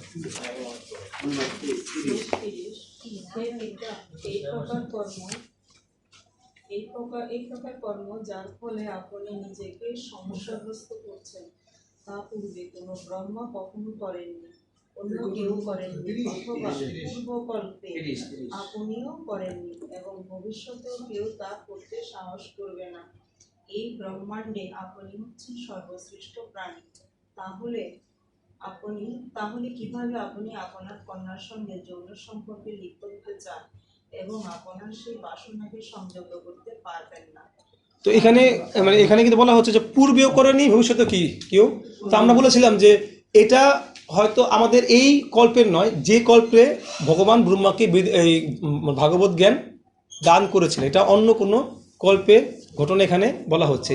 তার পূর্বে কেউ কি, ভবিষ্যতে আর কেউ করবে না। তারপর তাৎপর্য বলুন একটু, মাথায় তাৎপর্য বলুন তো। ব্রহ্মাণ্ডে ব্রহ্মার পদ হচ্ছে সর্বোচ্চ এবং এখানে বোঝা যাচ্ছে যে আমাদের এই ব্রহ্মাণ্ড ছাড়াও অন্যান্য অনেক ব্রহ্মাণ্ডে বহু ব্রহ্মা রয়েছেন। সেই পদে যিনি অধিষ্ঠিত থাকেন তার ব্যবহার অবশ্যই আদর্শ হতে হবে, কেননা ব্রহ্মা অন্য সমস্ত জীবের আদর্শ দৃষ্টান্ত স্থাপন করেন। ব্রহ্মা যিনি সবচাইতে পবিত্র এবং আধ্যাত্মিক মার্গে সবচাইতে উন্নত জীব, তাকে পরমেশ্বর ভগবানের ঠিক পরবর্তী পথটি প্রদান করা হয়েছে। হয়েছে। তো এখানে ব্রহ্মার পদটা এখানে বলা হচ্ছে ব্রহ্মাটা আসলে কোন পদে অধিষ্ঠিত ছিলেন। তো যেহেতু জীব তত্ত্ব, তাই কি তার ভূমিত হওয়ার কি থাকবে, এটা মানে এটাও কি ভগবানের একটা কি ইচ্ছা, কারণ জীব তত্ত্ব মানে তার কি তার কি থাকবে ভগবানের প্রতি, জীব তত্ত্ব মানে তার মায়ের প্রতি কি থাকবে, প্রলোভিত হওয়ার সম্ভাবনা থাকবে। এই জন্যই আমরা জীব তত্ত্ব, আমরা খড় জীব। আর খড় জীব মানে আমরা জগতে আসছি মানে আমরা কি জীব, আমরা তো এই জগতে আসতে হইতো না, এই জগতে আসার তো কোনো প্রয়োজন ছিল না যদি আমরা অক্ষর থাকতাম। আমরা তো খড় জীব বলে কি আমরা এই জগতে এসেছি। তো খড় মানে কি, এটা তো সূত্র অনুযায়ী আপনাকে তো মানে এই যে বলা যে কর্মের আইন কখনোই কি, কর্মের আইন এত কঠোর আপনি কোনোভাবে দেখে কি করতে মানে পারবেন না। সুতরাং এটা মানে এই জগৎকে সৃষ্টির জন্য জগতের প্রকৃতিটা কীরকম, এই জগতের প্রকৃতিটা কীরকম আমরা তো গীতাতে স্পষ্ট বলেছে যে অপরিমিত স্থান প্রকৃতি বৃদ্ধি নিয়ে পড়াম। হ্যাঁ, যে এই জগৎ থেকে বলা হয় নিকৃষ্টা জগৎ, এই জগৎ ছাড়া এটাকে উৎকৃষ্ট জগৎ বলাই হচ্ছে কি জগৎটা নিকৃষ্ট, এটা কোনো ভদ্রলোকের জায়গা না বলা মানে, কিন্তু বলা হচ্ছে শাস্ত্র বারবার বলতেছে এই জগৎটাই কি নিকৃষ্ট জগৎ, মানে তুমি আসছো তার মানে কি বদ্ধজীব আমরা, তার মানে আমরা এখানে আমরা বদ্ধ। তো এটার মানে প্রমাণের জন্য হয়তো ব্রহ্মা এরকম একটা কি আচরণ দেখিয়েছেন, যেটা এই জগৎ থাকলে তোমাকে এই তুমি তার মানে এই না, মানে এর অর্থ হচ্ছে এরকম যে তার মানে আমরা কখনোই এই জগতে স্থায়ী থাকার জন্য চিন্তাই করতে যাতে আমরা না করি, এই জগৎটাতে আমাদের নয়, এটা তার প্রমাণ।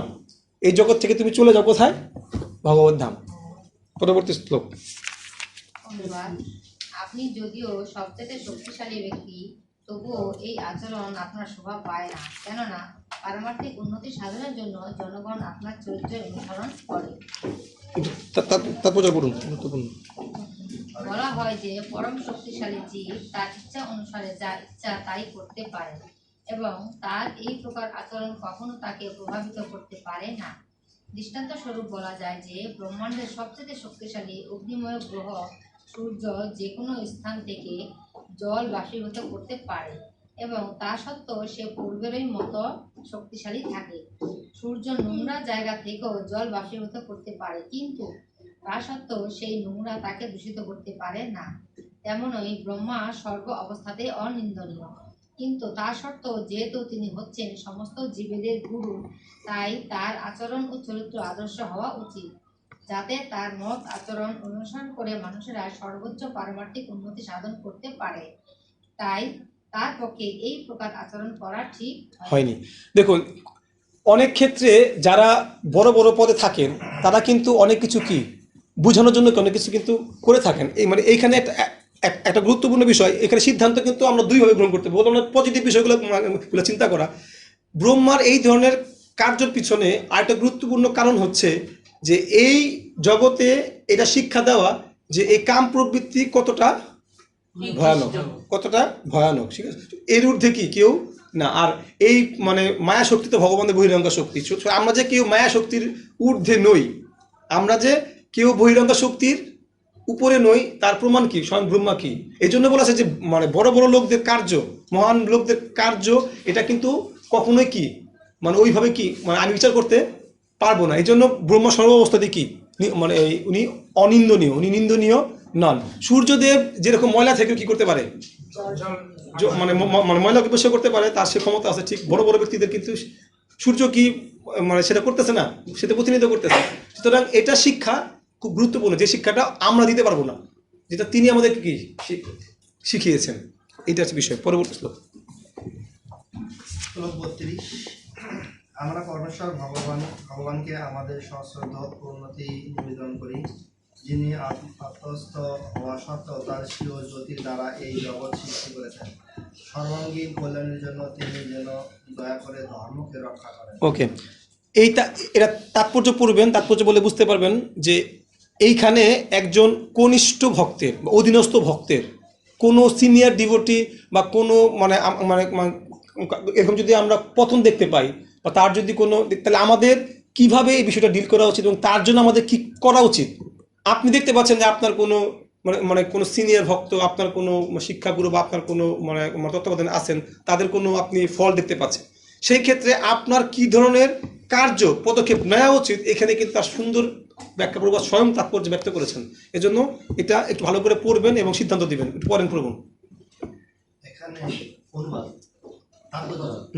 এখানে প্রতীক হয় পরমার যৌন বাসনা এতই প্রবল ছিল যে মরীচি প্রমুখ তার মহান পুত্রদের আবেদন সত্ত্বেও তাকে তার সেই সংকল্প থেকে বিরত করা যায়নি। তাই তার মহান পুত্রেরা ব্রহ্মাকে সবুদ্ধি প্রদান করার জন্য পরমেশ্বর ভগবানের কাছে প্রার্থনা করতে শুরু করেছিলেন। পরমেশ্বর ভগবানের কৃপা প্রভাবেই কেবল জড়জাগতিক কামনা বাসনার প্রলোভন থেকে রক্ষা পাওয়া যায়। ভগবানের যে সমস্ত ভক্ত সর্বদাই তার দিব্য প্রেমময়ী সেবায় যুক্ত, ভগবান তাদের রক্ষা করেন এবং তার অহৈতুকী কৃপার প্রভাবে ভগবান তার ভক্তদের আকস্মিক অধঃপতন ক্ষমা করেন। তাই মরীচি আদি ঋষিরা ভগবানের কৃপা প্রার্থনা করেছিলেন এবং তাদের এই প্রার্থনা সফল হয়েছিল। হরিবোল। বুঝতে পেরেছেন তো? খুব খুব গুরুত্বপূর্ণ বিষয়। দেখুন, আমরা যখন মানে মানে এখানে সিদ্ধান্তটা কিন্তু খুব চমৎকার। আমরা যখন আমাদের কোনো সিনিয়র ডিভোটি বা আমরা যাদের সেবা করছি তাদের কোনো ফল দেখি, প্রথম কথা হচ্ছে গিয়া, এটা আমার উপলব্ধি বলতেছি, আমি চেষ্টা করছি। প্রথম কথা হচ্ছে গিয়া, আমার কি তার প্রতি ক্ষোভ আসে নাকি ক্রোধ আসে? কি আসে? আসা উচিত কি? প্রার্থনা সূচক মনোভাব। আসা উচিত কি? মায়া থেকে মুক্ত করার জন্য পদক্ষেপ নেওয়া। কিন্তু আমার যদি তার প্রতি ক্ষোভ আসে, 100% নিশ্চিত থাকেন, মানে এটা সূত্রের মতো, এটা সূত্র যে ওই ওই দুষ্কর্ম আপনার মধ্যেও কি চলে আসবে, ওই বদগুণটা আপনার মধ্যেও কি চলে আসবে। যদি আপনার তার প্রতি ক্রোধ উৎপন্ন হয়, তার প্রতি ক্ষোভ সৃষ্টি হয়, তাকে ক্ষতি করার আপনার যদি বাসনা থাকে, কি হওয়া উচিত? এটা এখানে স্পষ্ট বলছে যে মরীচিরা প্রথম আবেদন করার পরেও কি দেখতে পাচ্ছে যে কাজ হচ্ছে না, তারপরে ভগবানের শরণাপন্ন হলেন, ভগবানের কাছে আকুল হয়ে প্রার্থনা শুরু করলেন এবং সেই প্রার্থনা ভগবান কি করলেন? সফল করলেন। তো এটা কিন্তু খুব গুরুত্বপূর্ণ বিষয় যে আপনি মানে কোনো ভক্তের, কোনো সিনিয়র ভক্ত, বিশেষ করে জুনিয়র হলে তো আপনারা জিনিসটা অন্যরকম, কিন্তু সিনিয়রদের ক্ষেত্রে এটা কিন্তু চরম কর্তব্য যে আকুলভাবে কি করা? প্রার্থনা করার জন্য তিনি সেখান থেকে কি করেন। আমি এক ভক্তকে চিনতাম, খুব ভালো লেগেছে তার এই কথাটা, যে যার সাথে তার সিনিয়র গুরু তার মাধ্যমে ভক্ত জীবনে আসছেন, তো তার কোনো একটা সমস্যা দেখে তিনি প্রতিদিন নাকি ভগবানের চরণে তুলসী পাতা দিতেন, তার সেই জন্য এখান থেকে কী হয়? মুক্ত হয়। দ্যাট ইজ আমাদের মনোভাব হওয়া উচিত যে আমরা যেন প্রার্থনা করি তার মঙ্গলের জন্য। কিন্তু অনেক ক্ষেত্রে হয় কি, আমরা তো প্রার্থনা করি না, অথচ তাকে তার নিন্দা, ওই জিনিসটাকে আমরা ছড়াচ্ছি, নিন্দামন্দ করতেছি এবং তার ক্ষতি করেও কি করতেছি। এর ফলে কি সমাধান হচ্ছে নাকি আরো বাড়তেছে? বাস্তব সত্য। এবারে সমাধান তো হচ্ছে না, বরঞ্চ কি আরো সমস্যা কি দিন দিন বাড়তেছে, পুরো বাড়তেছে সমস্যা। আর দেখুন, একটু বিচার করে আজকে ইসকনের এই অনেকগুলো সমস্যা না থাকলে ইসকন সংস্থা একটু হলেও কিন্তু বাংলাদেশে কি হয়ে গেছে? দুর্বল। কিন্তু আমরা ইসকন কিন্তু আমরা জানি বা না বুঝি, ইসকনকে কিন্তু অনেকেই কি পায়? ভয় পায়, এটা নিশ্চিত।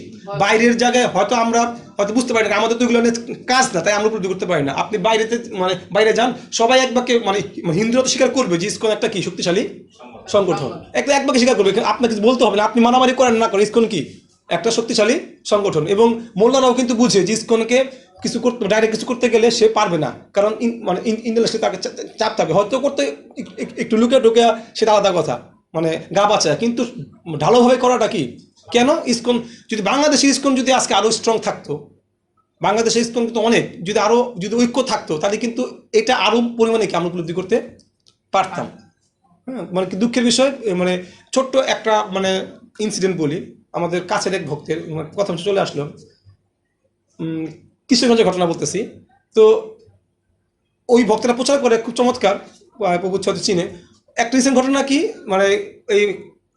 এটা গেল, তো এক ভক্ত না, সে আসতো, প্রচারে আসতো, আয়সা সে এমনি সে গিয়া মাছ মাংস খায়, আমিষ বুঝি। সে মুসলিমের সাথে প্রেম করে, হিন্দু মুসলিমের সাথে প্রেম করে তার ছাড়াছাড়ি হয়ে গেছে, কথা কাটাকাটি করছে। কথা কাটাকাটি করতে করতে সে নবীকে নিয়ে একটা কটূক্তি করছে।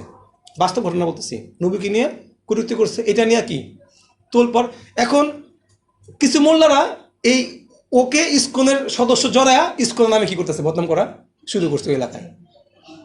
কথাটা বুঝতে পারছি, ইসকনের বদনাম করা শুরু করছে। এখন ইসকনের বদনাম করা শুরু করে দায় ভাটা তো কি সম্পূর্ণভাবে ইসকনের আসতে। কথা হচ্ছে ওই ছেলেটা কিন্তু ইসকনে কত কেউ আসে, কত ভক্ত ইসকনে আসতেছে, সবাই কি ইসকনের কি মানে সদস্য নাকি? কিন্তু দেখা যাচ্ছে যে ইসকনের মানে করার ফলে প্রচারটা কি হচ্ছে, বাধাগ্রস্ত হচ্ছে। এখন ইসকন আন্ত কমিটি যদি স্ট্রং থাকতো তাহলে মানে এগুলো সহজেই কি হ্যান্ডেল করা সম্ভব ছিল, সহজে হ্যান্ডেল। ইসকন আন্ত কমিটি যদি স্ট্রং থাকতো সহজে হ্যান্ডেল করা সম্ভব। এবং কালকে না পরশুদিনের ঘটনা খুলনাতে কিন্তু আপনারা খবর দিচ্ছেন জানি না, খুলনাতে কিন্তু এরকম একটা নিউজ আসছে, উৎসব মণ্ডল সেনাবাহিনী পুলিশের সামনে থেকে জনতা তাকে পিঠা কি মারে ফেলল, মানে সেনাবাহিনী এবং কি এই সমস্ত ঘটনা শুনলে আসলে খুব দুঃখ লাগে যে আসলে আমরা মানে, অথচ নিউজটা কিন্তু ছিল মানে এরকম যে সে যে উৎসব মঞ্চ কর্তৃত্ব করছে তার পিছিয়ে কিন্তু অনেক কি ব্যাকগ্রাউন্ড ছিল, ওই ওই ওই যে মোল্লার সাথে কাজটা হয়েছে সেও অনেক কিছু কি দমন নিয়ে বলছে, সেই প্রেক্ষিতে সে একটা কি অ্যান্সার করছে। তো ওই লোক ওইটি মুসাই দেখায়, ওইটা নিয়ে কি সমস্ত মাদ্রাসায় দেখাইছে, দেখে কি জনগণ উত্তেজিত করছে। অথচ সেনাবাহিনী চাইলে কিন্তু হ্যান্ডেল করতে পারতো, তারা কিন্তু কি মানে তাদের সামনে কেমনে মার, সেনাবাহিনীর সামনে কি সেনাবাহিনীর সামনে কি আপনি একটা লোককে মারতে পারবেন যদি সেনাবাহিনী সাই না দেয়? সেনাবাহিনী বাংলাদেশে হ্যাঁ, তার মানে এরকম ঘটনা যে ঘটতেছে না এটা কিন্তু সঠিক।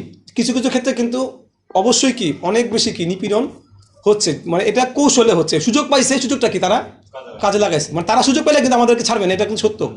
এজন্য তারা সুযোগ পাইলে কি ছবল দিবে, এটা 100% সত্য। কিন্তু আমাদেরকে কি করতে হবে সেই ক্ষেত্রে অনেক সচেতন। এজন্য অনেক বেশি কি মানে ইসকন ভক্তদের অনেক বেশি কি থাকা উচিত, ঐক্য। আমাদের ক্ষেত্রে যাতে ঐক্যতার কোনো রকম ঘাটতি কি যদি দোষটি থাকে সেটা আমাদের মধ্যে, সেটা আমরা নিজেরা সলভ করছি, এই জিনিসগুলো কি বাইরে না যায়, ফলে আমরা কিন্তু অনেক বেশি দুর্বল হয়ে যাচ্ছি এই মানে এই সমস্ত ক্ষেত্রে। এগুলো কিন্তু অনেক বেশি বিচার করার বিষয়। আর আপনি বুঝেন বা না বুঝেন এই দুর্বলতায় কি সুযোগ নিবে বাইরের যারা আমাদেরকে ক্ষতি করতে চায়, তারা কিন্তু এগুলোর কি সুযোগ নিবে, সুযোগ কিন্তু সেখান থেকে আসবে। এই জন্যই বলা হচ্ছে যে ইসকনের ক্ষতি বাইরের কেউ করবো কারা, আমরা নিজেদের ক্ষতি করবো। এবং তার প্রমাণ আস্তে আস্তে কি আমরা দেখতে কম বেশি পাচ্ছি। মানে পরবর্তী শ্লোক, প্রজাপতিদের পিতা ব্রহ্মা তার পুত্র সমস্ত প্রজাপতিদের এইভাবে বলতে দেখে অত্যন্ত লজ্জিত হয়েছিলেন এবং তৎক্ষণাৎ তিনি তার শরীর ত্যাগ করেছিলেন। আর সেই শরীর তখন সর্বদিকে অন্ধকারে ভয়ঙ্কর জটিকারূপী। দেখেছেন শিক্ষাটা কি? ব্রহ্মা তৎক্ষণাৎ করেছেন, তার শরীর কি করেছেন, যখন তার চেতনা ফিরে আসছে। দেখবেন আমরা কি মানে আসলে এই গীতা 3 অধ্যায়ে আছে যে মানুষের কামনা বাসনা জ্ঞানী ব্যক্তির, প্রজ্ঞাবান ব্যক্তির প্রজ্ঞাকেও কি করে, হরণ করে। এটা মানে প্রশ্ন ছিল এইভাবে যে অর্জুন প্রশ্ন করতেছিল যে আমি, অর্জুন কৃষ্ণকে প্রশ্ন করতেছিল আমি তো পাপ করতে চাই না, অর্জুন বলছে আমি পাপ করতে, তবু যদি কে আমাকে জোরপূর্বক পাপ কর্মে প্রবৃত্ত করায়। তখন কৃষ্ণ উত্তর দিচ্ছিল যে এই কামনা বাসনা প্রজ্ঞাবান ব্যক্তির প্রজ্ঞাকে কি করে, হরণ করে নেয়। মানে এটার মানে গীতা হচ্ছে সূত্র, আর এটা হচ্ছে কি বিস্তার, ভাগবত বিস্তার দেখাচ্ছে যে এই মানে এই জাগতিক বাসনাটা কতটা ভয়ানক হতে পারে। তো ব্রহ্মার সেই ক্ষমতা ছিল, বললাম না যে ব্রহ্মা কি মহান আচার্য, তার সে ক্ষমতা ছিল। সে পরবর্তীতে সঙ্গে সঙ্গে কী করলো, তার দেহটা কী করলো, ত্যাগ করলো। তো আমরা যদি সিদ্ধান্তে যাই দেখবো যে এখানে তাৎপর্যে স্পষ্ট লেখা আছে যে পরবর্তী পাবো যে এইখানে দেহ ত্যাগ বলতে বোঝানো হচ্ছে কোন দেহ, দেহ কয় প্রকারের বলেন দেখি?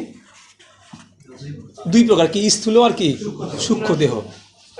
স্থূল দেহ আর কি সূক্ষ্ম দেহ। সূক্ষ্ম দেহ বলতে কি মন, বুদ্ধি, অহংকার দিয়ে। সুতরাং আমাদের আমাদের আমাদের যে বাহ্যিক ইন্দ্রিয়গুলো কিন্তু প্রভাবিত হয় কার দ্বারা, এই মন এবং কি বুদ্ধির দ্বারা। সুতরাং সূক্ষ্ম দেহ ত্যাগ করলে কিন্তু কি, যেটা আমাদেরকে বলা হচ্ছে বারবার যে সূক্ষ্ম দেহকে কি করো, পরিশুদ্ধ করো, মনকে কি করো, পরিশুদ্ধ করো। এটাই কিন্তু একটা প্রসেস। তো ব্রহ্মা তৎক্ষণাৎ কি করেছিল, তার সূক্ষ্ম দেহ কি করেছিল, পরিবর্তন করার পর দেখবো। হ্যাঁ, এটা পরবর্তীতে বলা হবে, এটা আসবে, আগে একটু তাৎপর্য পড়েন, একটু তাৎপর্য পড়েন। প্রায়শ্চিত্তের সবচেয়ে শ্রেষ্ঠ উপায় হচ্ছে তৎক্ষণাৎ দেহ ত্যাগ করা।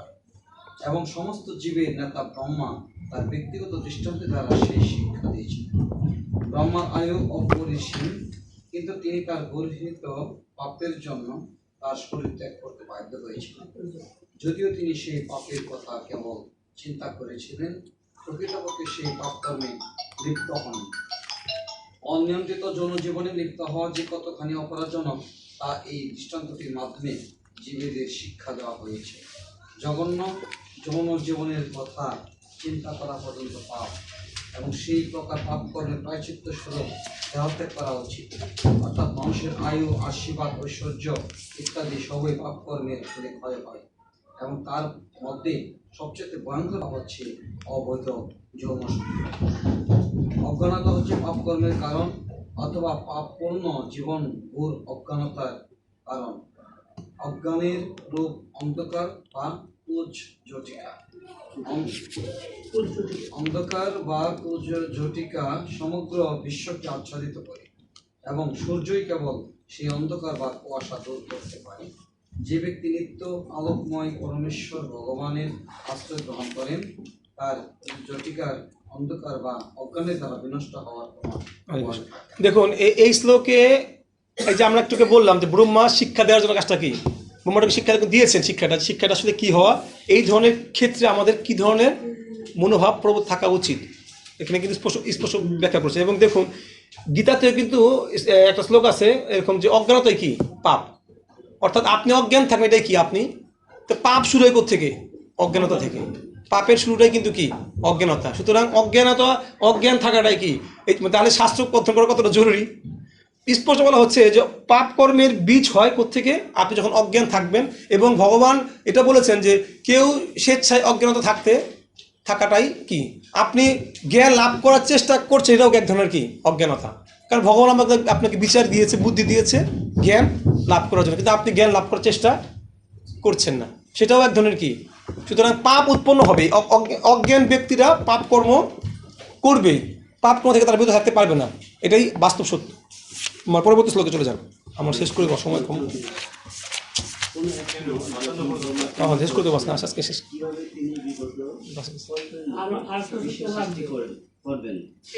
তখন তার চার মুখ থেকে বিবিধ জ্ঞান সমন্বিত উচ্চতাদের প্রকাশিত হয়েছিল।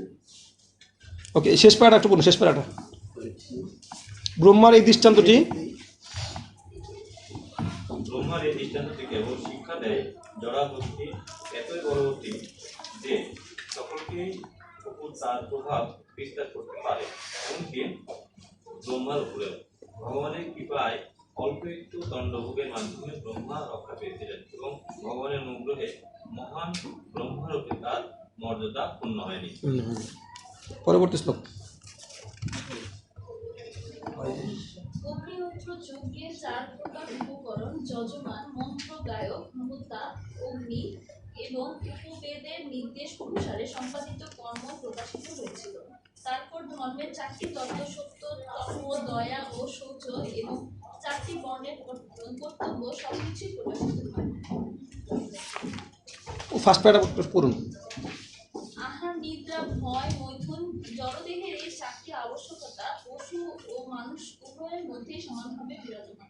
পশুদের থেকে মানব সমাজকে পৃথক করার জন্য বর্ণ ও আশ্রম অনুসারে ধর্ম অনুষ্ঠান করার বিধান রয়েছে। ওকে, দেখুন মানে এইখানে এখন যজ্ঞ, বর্ণ এগুলোর কি উৎপন্ন দেখানো হচ্ছে, এবং আমাদের যে বেসিক নিড আহার, নিদ্রা, ভয়, মৈথুন, এগুলো আমাদের বেসিক নিড। এই কথা মানে ইসে একটা চমৎকার শ্লোক আছে মহাভারতে, আহার নিদ্রা ভয় মৈথুনঞ্চ সামান্য মেতদ পশুভি নরানাম ধর্ম হিতেশাম অধিক বিশেষ ধর্মে নহিনা পশুভি সমানা।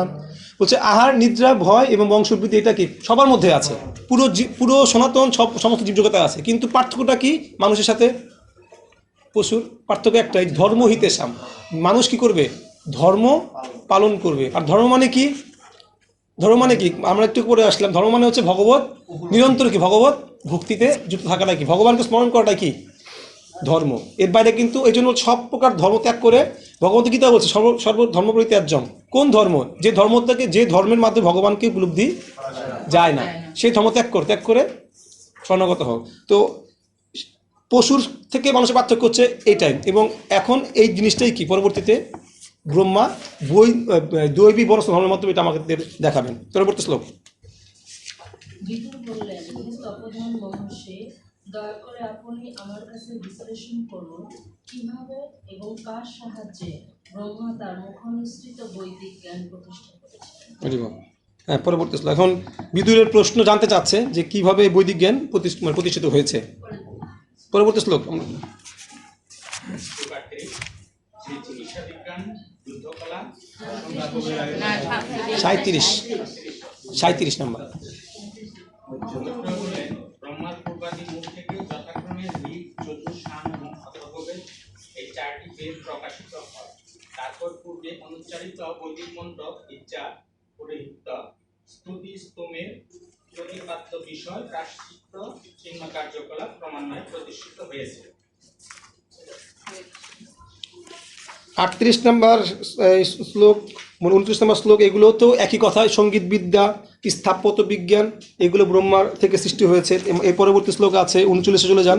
যেহেতু তিনি সমগ্র অতীত, বর্তমান, ভবিষ্যৎ দর্শন করতে পারেন, তাই তিনি তার মুখ থেকে সমস্ত মুখ থেকে পঞ্চম বেদ, পুরাণ, ইতিহাস সৃষ্টি করেছিলেন। পরবর্তী শ্লোকে আছে বিভিন্ন প্রকার যজ্ঞ, ষোড়শী মুখ থেকে প্রকাশিত হয়েছে। একটু 41 সমস্যাটা পড়ুন, 41 নাম্বারটা একজন পড়ুন। 41। বিদ্যা, দান, তপস্যাও সত্য, তপশ্চর্যাও সত্য, এগুলিকে ধর্মের 4টি পা বলা হয় এবং সেইগুলি জানবার জন্য জীবনের 4টি আশ্রম এবং বৃত্তি অনুসারে 4টি বর্ণ বিভাগ রয়েছে। ধারাবাহিক ক্রম অনুসারে ব্রহ্মা সেগুলি সৃষ্টি করেছেন। এখন বর্ণাশ্রম যে বিভাগ আমরা দেখি যে ব্রহ্মচারী, ব্রহ্মচর্য, গৃহস্থ, বানপ্রস্থ, সন্ন্যাস, হ্যাঁ, এগুলো হচ্ছে গিয়া। আচ্ছা, এই যে 4টি বর্ণ এবং 4টি আশ্রম, বর্ণাশ্রম প্রথার সাথে দৈবী বর্ণাশ্রম প্রথা যেটা পূর্ববর্তী আমাকে দান করেছে, পার্থক্যটা কি? কি বলতে চান একটু এই বিষয়ে?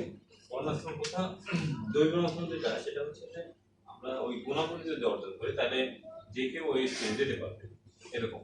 কিন্তু যদি এমনি বর্ণাশ্রম প্রথাটা, আচ্ছা হ্যাঁ, সেটা বর্ণাশ্রম প্রথা কি বলেন? সেটা তো ওই এমনি বর্ণাশ্রম যেটা আসলে আমাদের সমাজে যেটা প্রচলিত, সমাজে যেটা প্রচলিত যে ব্রাহ্মণের ছেলে ব্রাহ্মণ বা ক্ষত্রিয় ছেলে ক্ষত্রিয়, এরকম টাইপের কিছু।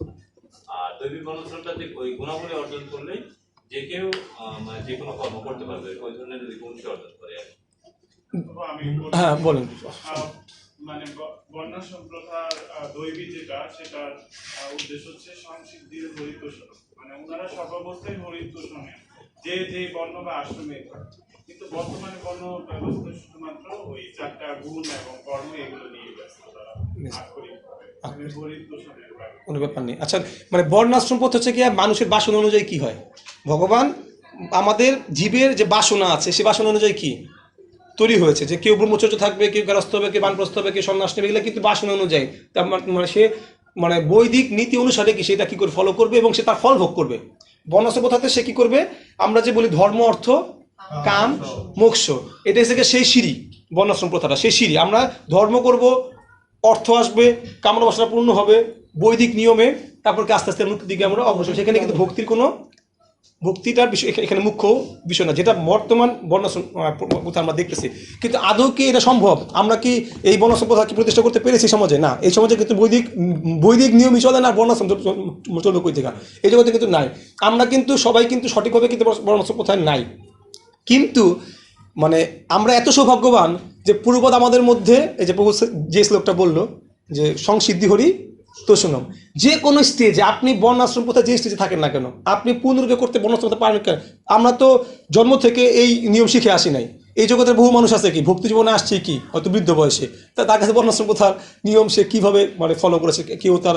সুতরাং বর্ণাশ্রম প্রথা কিন্তু আমরা অনেকেই আছে যারা সঠিকভাবে কি পূরণ করতে পারি নাই, যেটা যে সময় করা উচিত ছিল সেই সময় কিন্তু আমরা সেটা করি নাই। কিন্তু সবথেকে মজার ব্যাপার হচ্ছে কি, কেউ যদি এইখানে দৈবী বর্ণাশ্রম প্রথাকে যুক্ত করে তার জীবনটা কি তৎক্ষণাৎ কি হয়, সফলতা লাভ করে। কারণ সে যখন ওই মুহূর্ত থেকেই শ্রী হরির সন্তুষ্টি বিধান শুরু করবে, তখন সে সম্পূর্ণভাবে কি পুরো বর্ণাশ্রম প্রথার মধ্যে সে কি প্রবেশ করে, যেটা প্রভাতকে আমাদেরকে হাতে কলমে কি শিক্ষা দিয়েছেন যে তুমি যে স্টেজে আসো না কেন সেই স্টেজ থেকেই সেইখান থেকেই তুমি সঠিকভাবে করে সেটাকে শ্রী হরির উদ্দেশ্যে কী করো, অর্পণ করো, দেন সেটা সম্পূর্ণভাবে কী হবে, বর্ণাশ্রম প্রথায় যুক্ত হবে। আর বর্ণাশ্রম প্রথায় তো আপনি আমাদের বর্তমান সময় অনেকে বিয়ে করে 40-এর পরে, যে আমার এক মামা বিয়ে করলো তার বয়স 48, এই 2 দিন আগে বিয়ে করলো, সে আর কি প্রথা পালন করবে বলেন তো? এখন সে যদি কোনোভাবে ভক্তি করে দেন তার জীবনটা কি সে যে স্তরে আছে। সুতরাং বর্ণাশ্রম প্রথা এটা আমাদের সমাজের জন্য অত্যন্ত কি গুরুত্বপূর্ণ। তার থেকে অতি গুরুত্বপূর্ণ কোনটা, দৈবী বর্ণাশ্রম প্রথা, যেটা পূর্বত আমাদেরকে দেখিয়েছেন যে কোনো মুহূর্তে যেন আমরা ভগবানের সাথে যুক্ত হলে পুরো পথটা কি হবে আপনার পরিপূর্ণ তা প্রাপ্ত হবে। শুধু বর্ণাশ্রম প্রথা দিয়েও কিন্তু আপনি পরিবর্তন লাভ করতে, আপনি হয়তো জাগতিক সুখ কি সঠিকভাবে করতে পারছেন কিছু ক্ষেত্রে, কিন্তু আপনি পূর্ণতা লাভ করতে পারবেন। এই জন্য এই দৈবী বর্ণাশ্রম প্রথা এতটাই মানে ইফেক্টিভ আমাদের মানে আমাদের জন্য। অ্যাকচুয়ালি আমরা কিন্তু কম বেশি এটাই করার চেষ্টা করতেছি। আমরা কিন্তু আশ্রমে থেকেই কি করতেছি, ভক্তি করার চেষ্টা করছি। আমাদের দৈবী বর্ণাশ্রম প্রথার মধ্যেই কিন্তু বিদ্যমান, কিন্তু যদি এখানে ঘাটতি থাকে তাহলে কি আমাদের দুর্ভোগ কি করতে হবে, ও হাতে হবে। তো হ্যাঁ, মানে আমি সঠিকভাবে জানি না, মানে ভক্তি তার আগে থেকে মানে তার গুরুদেব, কিন্তু ওইখান থেকেই যে আসলে যে কোনো স্তরে থেকে ভক্তি যে করা যায়, এটা তো আমাদের ভক্তিবিনোদ ঠাকুরও তো আমাদেরকে একসময় বলেছিলেন যে রাশিয়া পুরো সব জায়গায় কী হবে কৃষ্ণ ভক্তি প্রচলিত হবে। মানে কৃষ্ণ ভক্তি প্রচারের থেকে কি আসলে মহাপ্রভুর এই মানে ঈদ থেকেই কিন্তু কি দৈবীটা, কারণ মহাপ্রভুর এই প্রেম ভক্তি থেকে কিন্তু কি আমরা এই দৈবী পূর্ণ সারটা কি লাভ করতে পারি। যে দৈবী আসলে কি আপনি গৃহস্থ জীবনে সবার কিন্তু একরকম যোগ্যতা নাই, সবাই কিন্তু একরকম স্বীকৃতি নিয়েও আসে নাই। কারো কারো ক্ষেত্রে জীবনটাই কি একটা দুর্বিষহ, কারো আশ্রমের তো প্রশ্ন জীবনটাই কি একটা দুর্বিষহ জীবন। তো যে কোনো মূল্যে যে কোনো অবস্থায় যখন আপনি ভক্তিকে যুক্ত করবেন তখন আপনি কি দৈবী বর্ণাশ্রম প্রথা কি অন্তর্ভুক্ত হয়ে গেলেন। হ্যাঁ, এটা হচ্ছে কি দৈবী বর্ণাশ্রম থেকে একটা চমৎকার কি মানে ভালো দিক, যেটা পূর্বদা আমাদেরকে কি একদম হাতে কলমে কি শিখিয়ে গেছেন।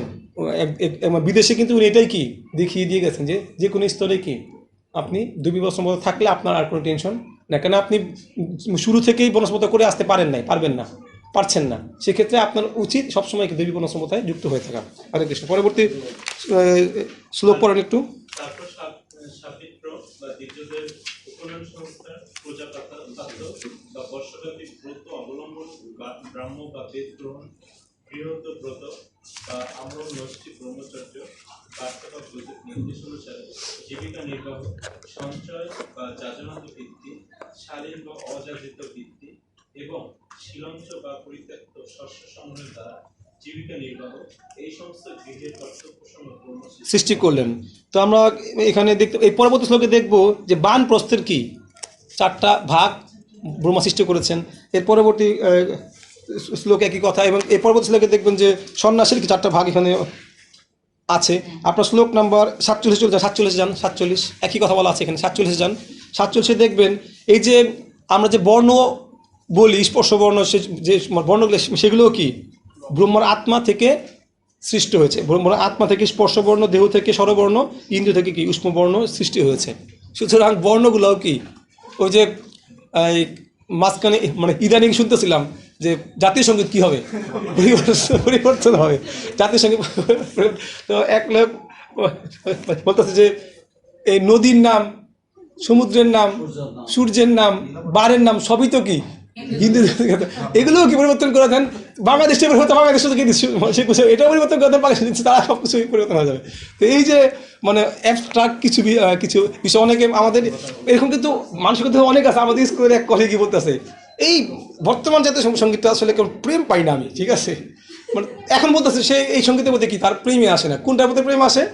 ধন্য ধান্যে পুষ্পে ভরা।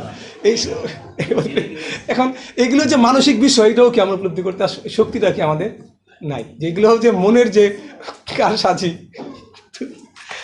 তো যাই হোক, আমরা একটু চলে যাবো শ্লোকটা 39-এ, 48 বলেন, খুব গুরুত্বপূর্ণ। 48 শেষ হয়ে যাবে সমস্যা। শব্দব্রহ্মের উৎসরূপে ব্রহ্মা পরমেশ্বর ভগবানের ব্যক্তিগত প্রতিনিধি, এবং তাই তিনি ব্যক্ত ও অব্যক্ত ধারণা। ব্রহ্মা হচ্ছেন পরম তত্ত্বের পূর্ণ প্রকাশ এবং তিনি বিবিধ শক্তি সমন্বিত। পরবর্তী শ্লোক। তারপর ব্রহ্মা অন্য আরেকটি শরীর গ্রহণ করেছিলেন, যার মাধ্যমে যৌন জীবন নিষিদ্ধ ছিল না। এভাবে তিনি সৃষ্টিকার্যে মনোনিবেশ করেছিলেন। পরবর্তী শ্লোক। হে কৌরব, ব্রহ্মা যখন দেখলেন যে মহাবীর্যগণ ঋষিদের উপস্থিতি সত্ত্বেও জনসংখ্যা সর্বত্র পরিমাণে বৃদ্ধি পেল না, তখন তিনি গভীরভাবে চিন্তা করতে শুরু করলেন কিভাবে জনসংখ্যা বৃদ্ধি করা যায়। হ্যাঁ, এটা চিন্তা করার পরই তার শরীর থেকে কি 2টা দেহ ভাবে তৈরি হয়েছে। এটা কি মনু আর এটা কি শতরূপা, যেখান থেকে বংশবৃদ্ধি কি আমরা দেখতে পাই। আপনার শ্লোক নম্বর 53 চলে যান। সদ্য বিভক্ত দুই দেহ যৌন সম্পর্ক দ্বারা যুক্ত হয়েছিল এবং এর মধ্যে একজন ছিল স্বয়ংভূ মনু আর একজন কি ছিল শতরূপা। শ্লোক 55 আছে তারা ধীরে ধীরে কি করে প্রজা বৃদ্ধি হয়েছিল এবং তারপরে তৈরি হয়েছে। আর শেষ শ্লোকটা কি আছে, পিতা মনু তার প্রথম কন্যা আকুতিকে রুচি নামক ঋষিকে দান করেন, মধ্যমা কন্যা দেবহূতিকে কর্দম নামক ঋষি দান করেন এবং কনিষ্ঠ কন্যা প্রসূতিকে দক্ষের নিকট দান করেন। তাদের থেকে সমগ্র জগৎ জনসংখ্যায় পূর্ণ হয়েছে। আমরা যে বলি আমাদের প্রথম কে, পিতা মনু শতরূপা, সেখান থেকে কি যৌন বাসনার মাধ্যমে কি সন্তান উৎপাদন শুরু হয়েছে। এর আগে কি সব কি দেহ থেকে, মন থেকে, অমুক জায়গায় তমুক জায়গায়, কিন্তু এরপর থেকে শুরু হয়েছে কি মনু শতরূপা থেকে কি এই পরম্পরা চলে আসে। তাই আমাদের প্রথম পিতা মনু এবং শতরূপা। জয় শ্রীকৃষ্ণ চৈতন্য প্রভু নিত্যানন্দ শ্রী অদ্বৈত গদাধর শিবাসাদি গৌর ভক্তবৃন্দ। হরে কৃষ্ণ কৃষ্ণ কৃষ্ণ হরে হরে, হরে রাম রাম রাম হরে হরে। জয় পুরো পাঠ কি জয় ভক্তি ক্লাস কি নিতাই শুধু ভক্তবৃন্দ। তো আসলে আমি আপনাদের কাছে ক্ষমা চাচ্ছি, কারণ ভাগবত কথা এটা কোনো সাধারণ বিষয়। আমি এটুকু মানে উপলব্ধি করতে পেরেছি যে আমি আপনাদেরকে পূর্ণ সেবা দান করতে পারি নাই, আমার অনেক অক্ষমতা ছিল, সেটা আমি নিজেও জানি। আপনারা বুঝতে পেরেছেন, আপনারা ভক্ত হয়তো সরাসরি বলবেন না, বুঝতে পেরেছেন অবশ্যই। তো আমার যদি কোনো অপরাধ হয়ে থাকে বা আমার কথায় কোনো কষ্ট পেয়ে থাকে,